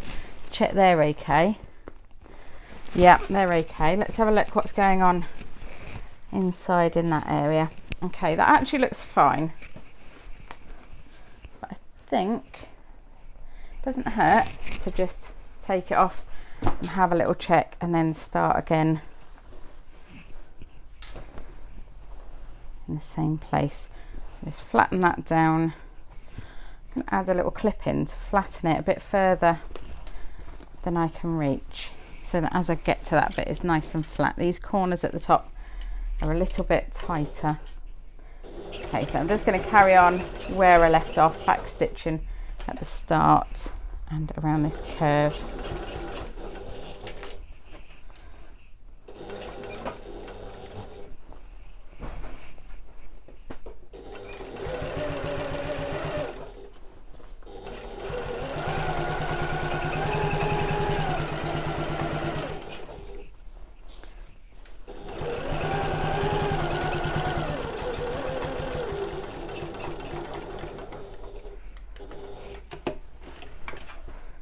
Right, lovely. Let's trim those thread tails off. Now before we do anything, I am going to double check all of my corners and check that they are as they should be without any kind of big gathers or puckers or anything. So I'm just reaching inside and turning them out just to have a little look. That one's fine. You can sort of feel around the corner with your fingers if there are any puckers that are shouldn't be there on the bottom ones, but for the top ones I like to just turn them out and double check. Okay. And this one I've checked already. Okay, lovely. So we are ready then to clip our corners. So in the corners we're just going to use our pinking shears as we did before, and then because I've stapled, I'm going to trim all of the seam allowances to get these staples out of the inside of my bag because I don't want those poking through to the lining. Okay, so I'm going to go ahead and do that, and then we'll come back, and next thing we're going to do is match up the centers of the, move this out of the way so you can see what I'm talking about. I'm going to match up the centres of our second exterior main panel exactly the same way as we did before, and we'll sew that into place as well then. Okay, so you'll end up with your exterior bag and your lining bag, and then we'll attach the two together afterwards. Okay. Right, so what I've done is I've hand basted this second panel on just so I've got a bit of variety, and then we're going to sew this into place.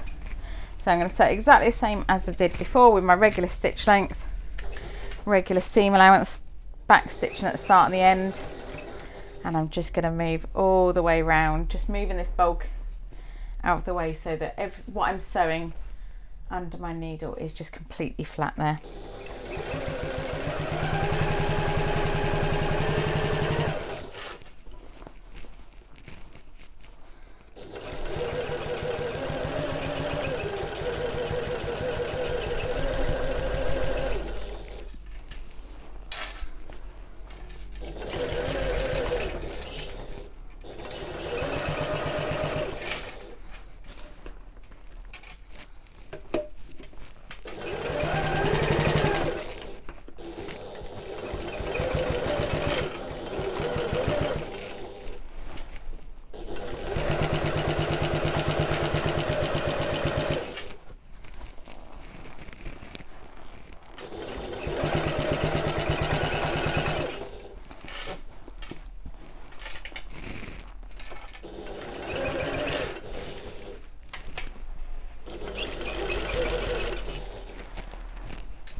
lovely. And back to the start.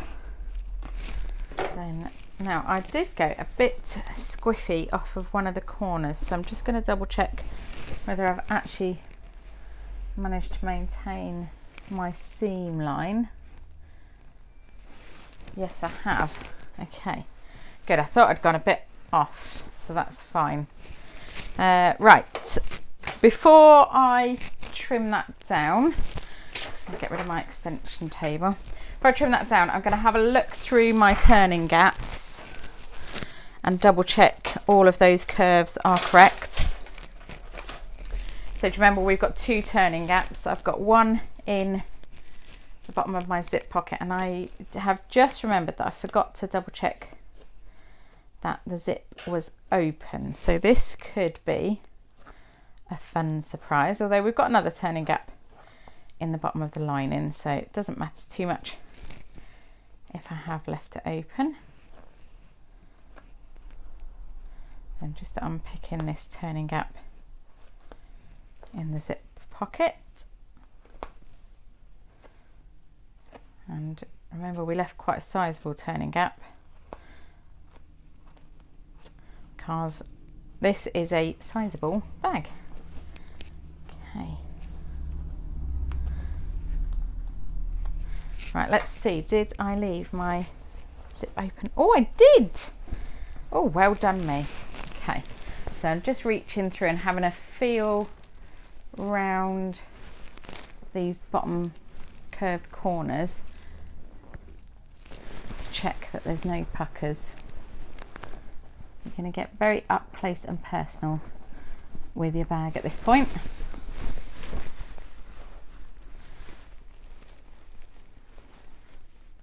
Yep, that's fine. And that one is fine as well. Okay, lovely. Let's open our turning gap in the bottom of the lining so that we know we are sorted for turning right sides out.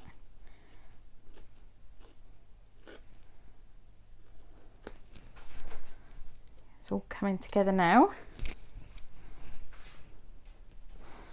Okay, so there's my turning gap. Whiz along. Rip these stitches out. This will leave behind a nice line of stitch holes for you to follow when we come to close it. Okay. Right, let's double check I haven't forgotten anything. No, lovely. Okay, so with your exterior, no, I have forgotten something. I've forgotten to trim my corners, haven't I? Let's trim my corners, and I've left my pinking shears downstairs. Let's see, I've got a spare pair here, but they're not quite as good. So let's see if they, oh, hang on. I take it all back. They're actually better than my other ones. Well, we've had a discovery today. I take it all back about pinking shears. Maybe I just need to sharpen my other ones. Well, that was fortuitous. Okay, and the last corner.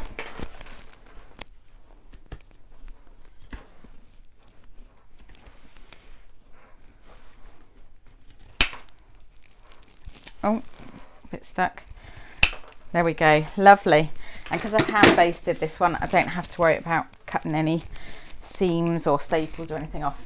Okay, so with my exterior right sort of on the outside there, I'm going to push this lining down inside. So it's still only attached at this point at the zip. So pull the top edge of your lining seam, so you can see we've got the gusset there, that's the lining, that's the exterior. We're going to match the center marks of these together. If you've still got center marks, have I still got center marks somewhere? No, I believe that may have been too easy. Oh yeah, there we go. Okay, so we're going to match these seam allowances together along the top of these gussets, along this gusset area. So just push everything else down inside And then the same on the other side of the zip gussets. This one I actually do have a centre mark, so that's good. Okay, so just along these straight bits before you've got your pinking bits. Just match those together. Okay, and then we're going to sew these seam allowances together inside the seam allowance. Okay, I'm going to pop my extension table back on just to support the weight of the bag. And you can use your regular construction stitch length, but we're just sewing inside the seam allowances, and this is just going to hold both of these layers together inside the bag so you don't get a lining that's sagging down and hanging down. Okay, so I'm back stitching at the start and I'm sewing inside my seam allowance. So I'm sewing at about 1/4 of an inch or 6mm, and you can see where your seam allowance is on your lining. Doesn't have to be particularly pretty. That line of stitching is purely for functional construction purpose, and it'll be hidden in between your seams. Okay. Okay, lovely. Mine is not very pretty, but it is functional, so that's good. Might add a couple more clips on this side because I did find it went walking when I got part way along.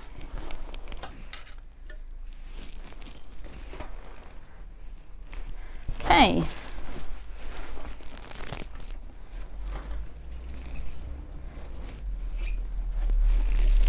Right, so same again, back stitching at the start, just sewing these seam allowances together.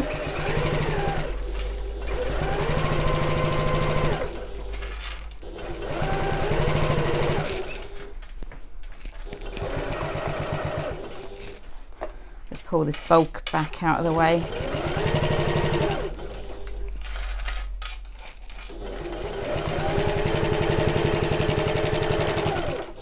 That should be okay. Now on this one, I'm just double checking I'm inside the seam. Yep, thought I went a bit wonky there, but I think, okay, check that one's inside the seam. Yep, lovely. Right, move my extension table again. Right, now we are going to turn the bag right sides out. So reach through your big lining hole and grab hold of your bag and just very gently turn this all right sides out. You might want to do this in 2 parts. So you might want to turn it lining side out and then turn the bag through so the exterior is out. This is quite a bulky bag, so just take your time. You'll get to a point where suddenly it'll all just follow out.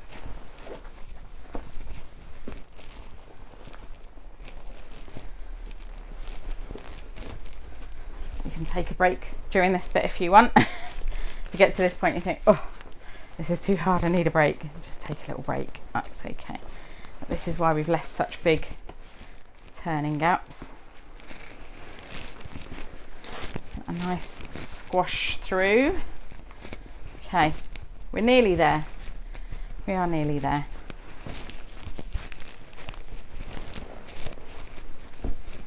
Okay, I'm just gonna turn it right sides out now. Whew. This is definitely a bit of a workout, this one. There we go. We're getting there.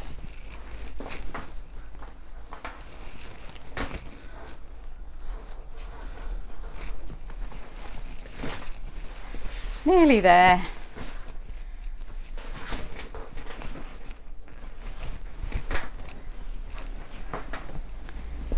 Nearly there. Okay, so because this is just my bottom corners, all I'm going to do is just reach through that turning gap in the lining and push these bottom corners out. It's a lot easier than trying to pull them from the other side.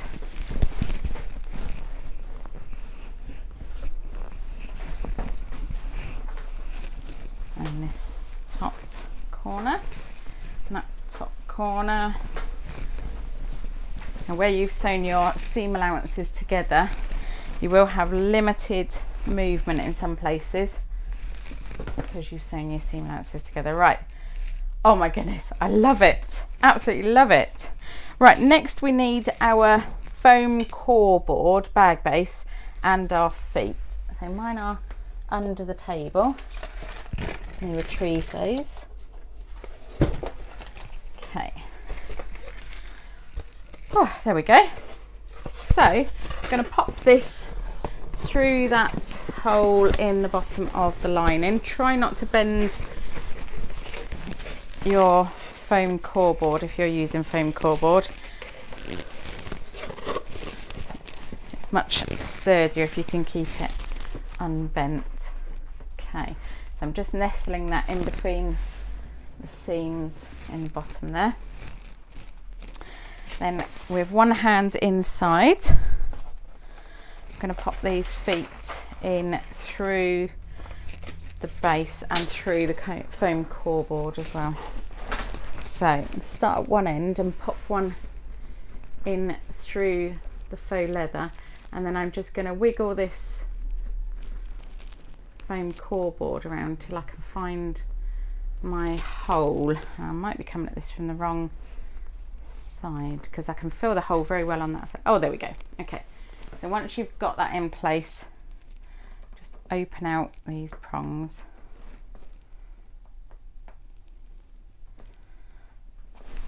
It's easier said than done, I think.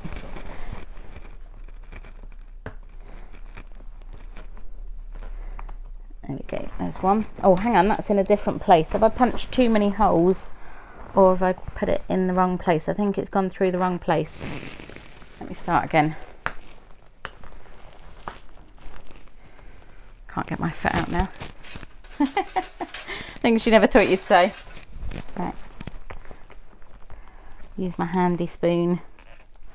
Get that out. I think actually I managed to just completely punch a new hole through the foam core board. Well done. Okay, let's try it while looking inside this time. That's better. Okay, and then open out the prongs. Let's do the other middle one so that at least that is in the right place.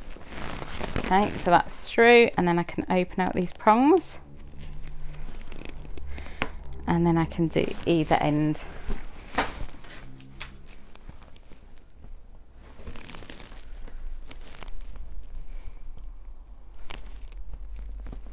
Okay, so I'm just popping it through the hole, trying to find the hole. I know there's holes in here because we punched them and I can see them.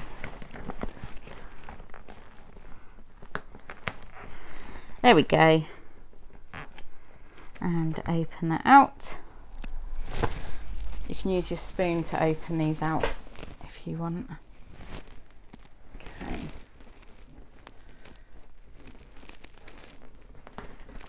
There we go, and that is through the hole. That was the easiest one so far, I think.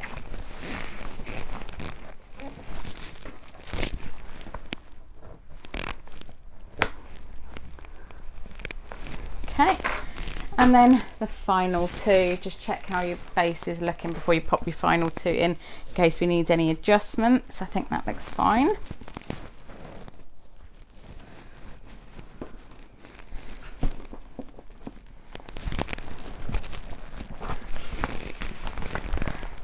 Have a look at what we're doing.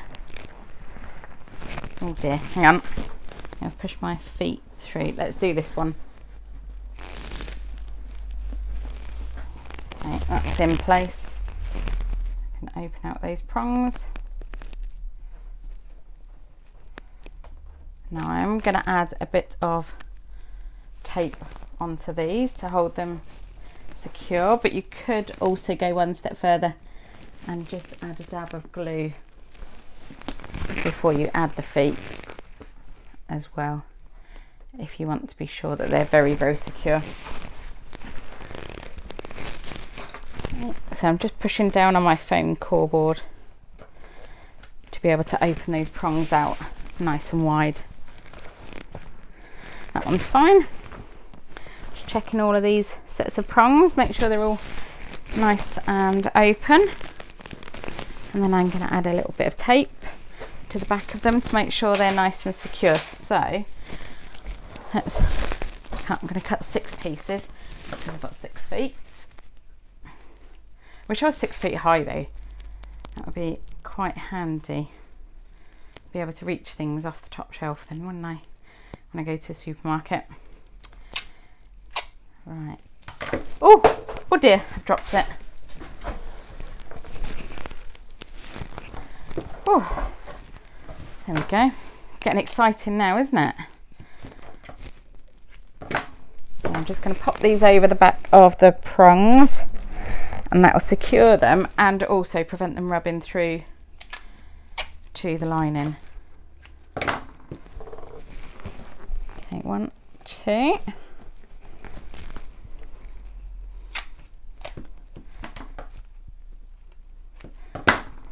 3.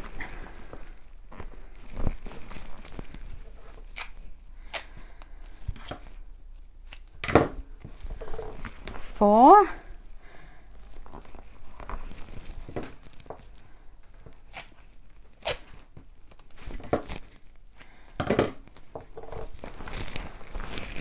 5. Turn it around so I can see what I'm doing. Benefit of a nice big turning gap is being able to have a good viewpoint in through your bag so you can see what's going on.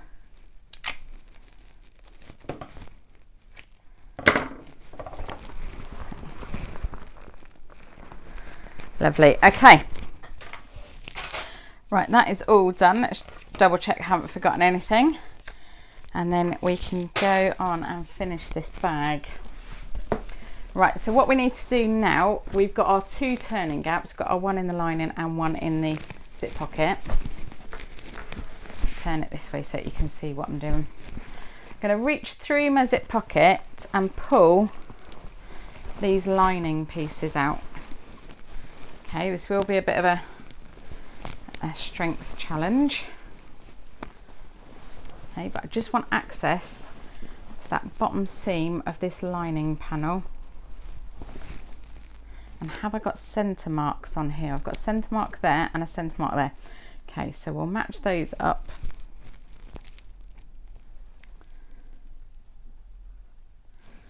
And just,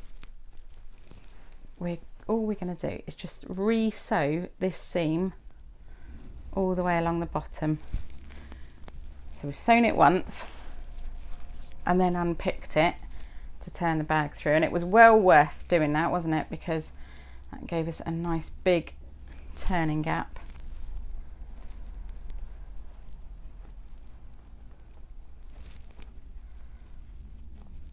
Okay. There we go. Right, so I'm going to change over my thread colour so that I'm back on my lining thread colour, and we're just going to sew across that seam that's open on the machine. So we'll need a little bit of manoeuvring, but just squash this bag down however you need to be able to get that under the seam. So I'm going to change my thread colour and then we'll come back. Right, we are ready to go. I've popped my extension table back on just to carry the weight or the bulk of this bag. So where we had our back stitching before for the turning gap, that's where we're going to start and stop stitching. Just going to add a pin in there.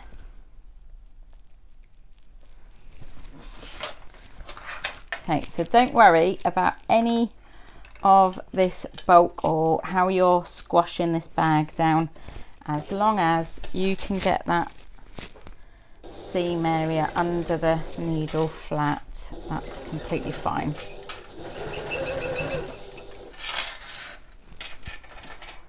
Okay.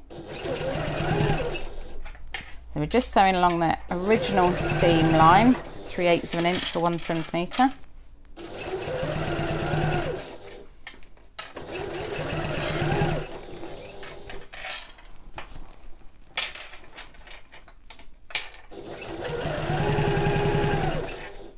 Okay, I'm going all the way along to that second lot of back stitching.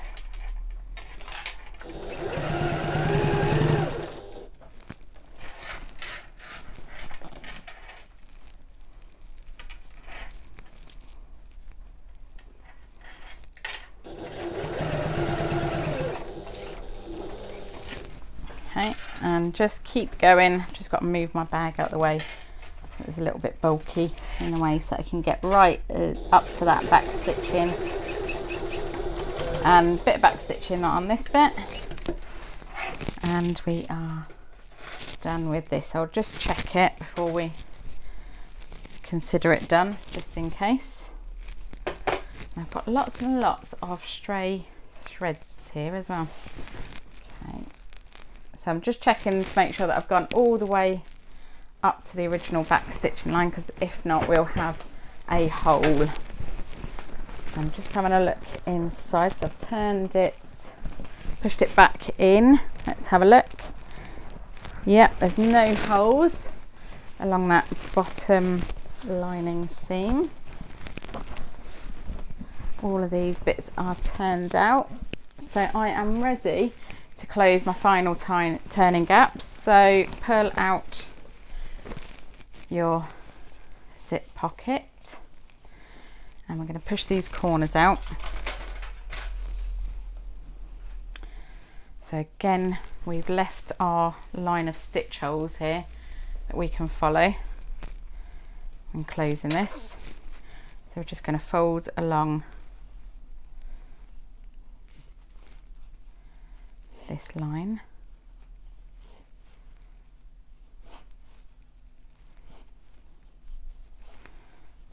Okay, and this other line,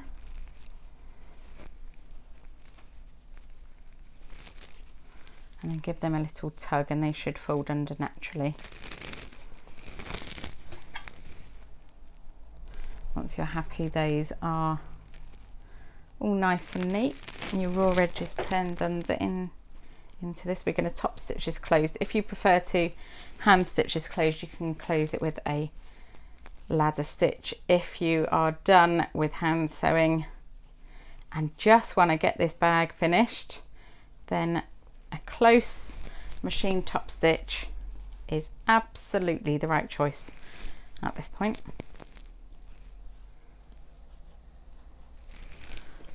Okay, there we go. So I can pop this under my presser foot and use the same construction stitch length,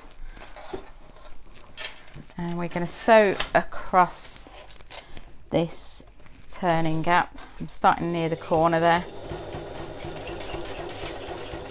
back stitched, so as close as I can to the edge while not going off the edge.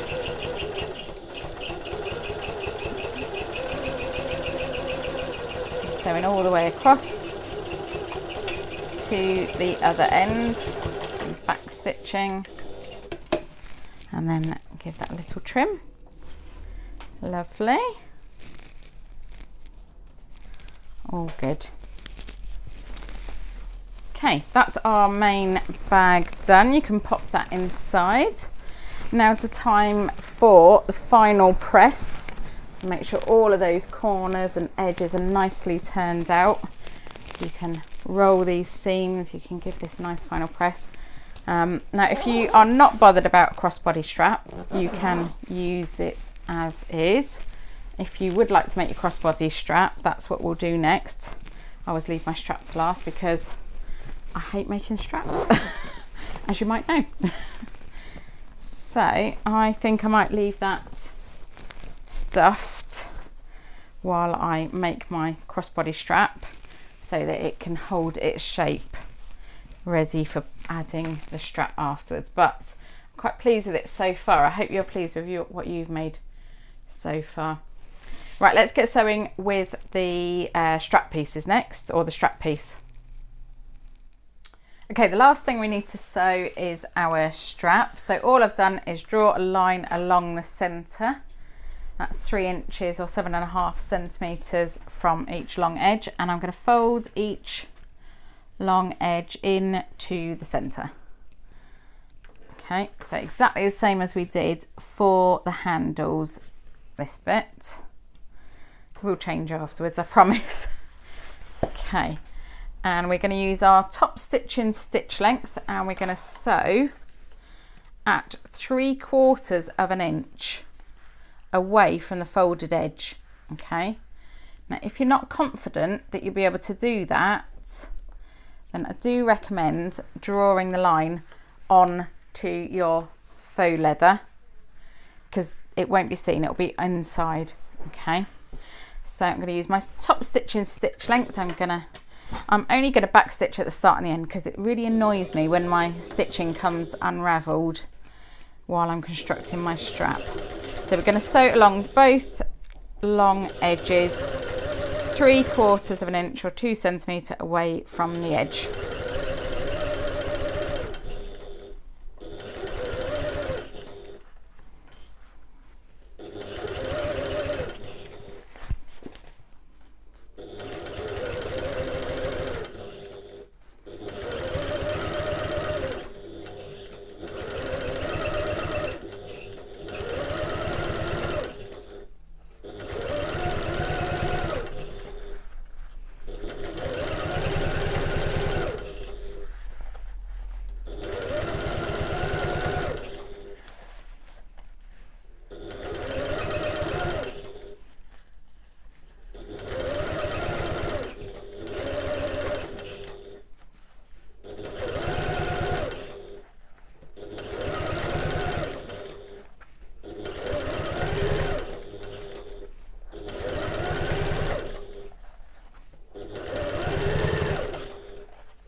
Okay, there we go.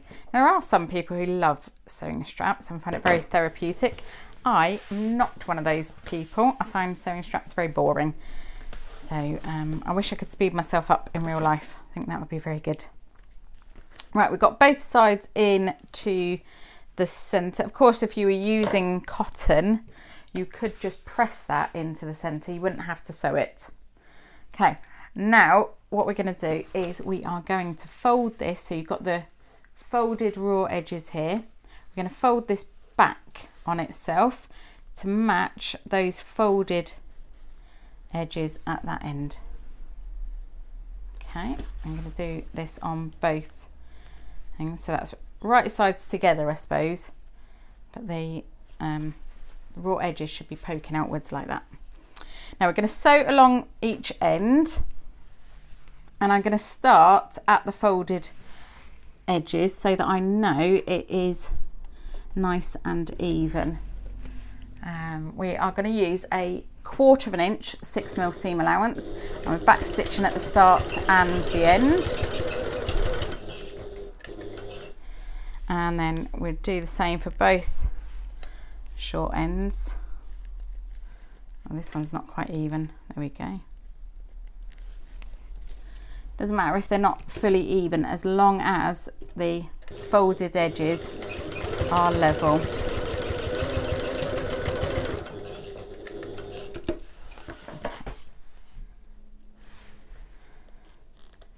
Right, let's trim those threads. All we're going to do now is just trim these corners off, the same as we did before for the handles. So make sure that you're not cutting through any of your stitches. Literally just taking these corners off to reduce a bit of bulk in this end. Okay. Lose all of my little corners and give me something to do later.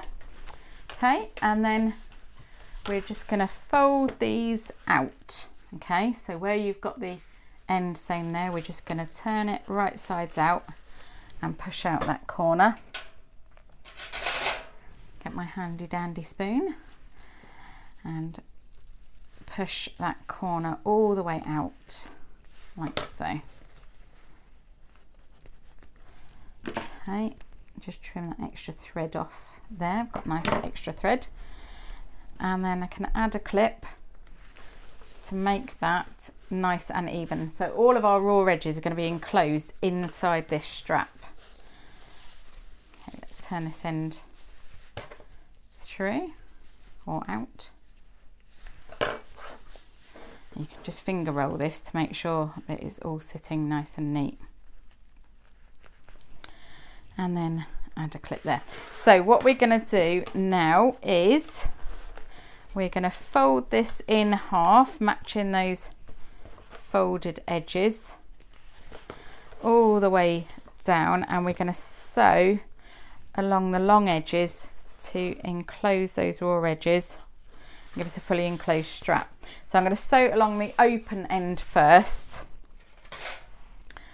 and then I can sew along each short end. So I'll sew along the open end, along the short end, and back up the folded side. I'm going to use my same top stitching stitch length, and with this one again, I don't think I'm going to back stitch. I think I'm going to pull my threads through to the back. So I'm going to start my needle down so I can readjust, and I'm just going to fold it as I go. I've added a couple of clips to get me started. I'm just going to fold it as I go, making sure that these open folded edges match up as I'm sewing.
there we go. Okay, so I've pulled one of my threads through to the back already. Just need to pull the other one through. That's all the sewing of our strap that we need to do though, so that's good. We all know how much I love sewing straps at this point. I think that's why I leave them till last, in the hope that the little elves will come in and sew them for me. It has never actually happened though, except at retreats. Actually, sometimes if I leave strap pieces near Lynn long enough, then I come back and she has sewn them, because she loves sewing straps and she's a wonderful, wonderful friend. Okay, right, phew. Okay, that strap is sewn, yay. Now we need our strap hardware, so you'll need 2 swivel clips and a slider. I'm using a wide mouth slider from Emmeline Bags that I bought. Okay, just need one for this project. And all we're going to do is pop our strap through the slider and then out the other end. So if there's a right side to your slider, which mine's got a very definite right side, then your right side needs to be up at this point. Okay, and I'm wondering if I've got any of my long clips. Yes, there we go. Now I'm going to turn this over to the right side to stitch, because that's going to be hidden in between your adjustable strap part. So I'm going to turn this over and I'm just going to stitch across the width of my strap, and I'm going to go back again just to secure this in place.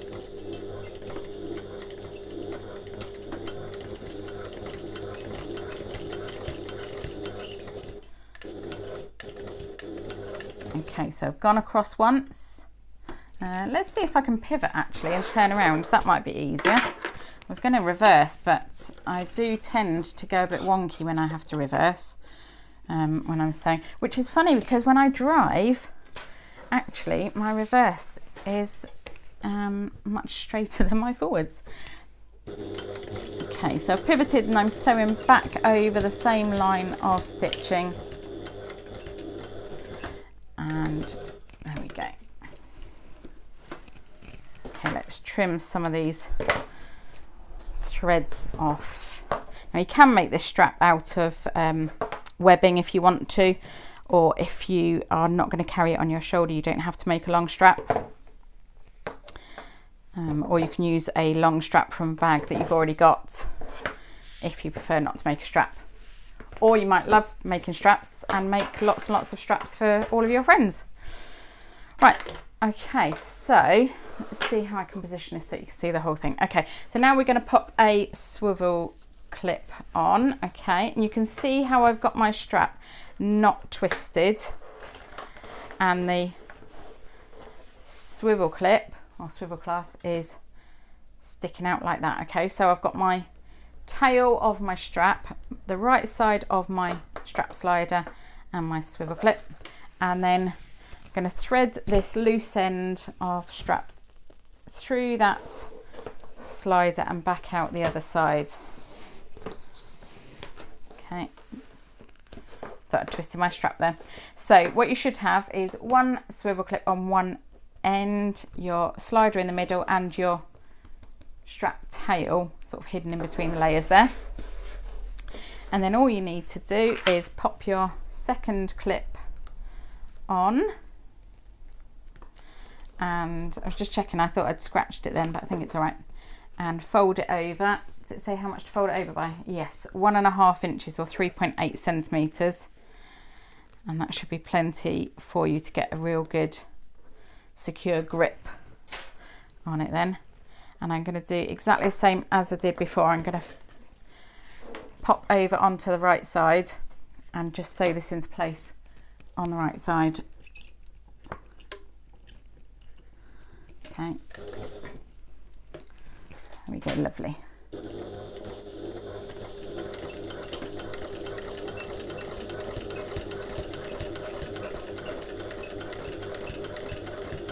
Oh, I'm going backwards. Oh no, I forgot that I don't get on very well going backwards.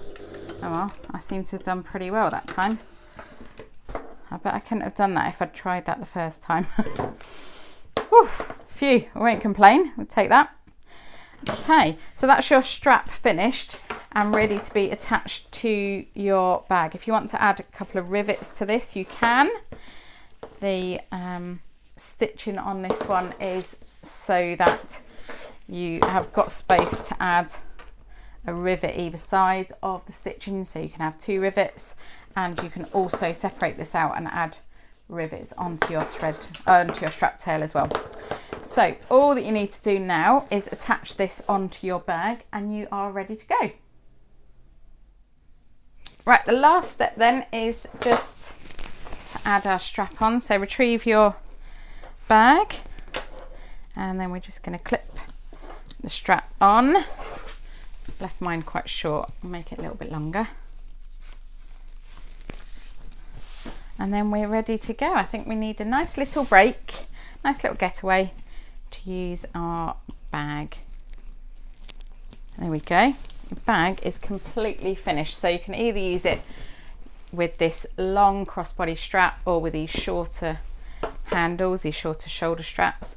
You've got your end pockets there, your luggage strap, or if you sewed across the bottom of that, then that will be your slip pocket.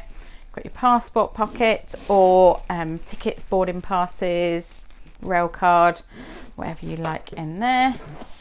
And then the other side we've got our slip pockets. We've got 3 slip pockets. 2 of these are quite narrow and the other one is a bit wider, but I am really chuffed with this. I am so pleased with my bag. I hope you have you are in love with your finished bag as well. I hope you've enjoyed sewing along with me. Thank you for joining me, and if you choose to make a getaway bag, then I hope you tag me at Sewing Patterns by Mrs H. I would love to see what you make. See you again, bye bye.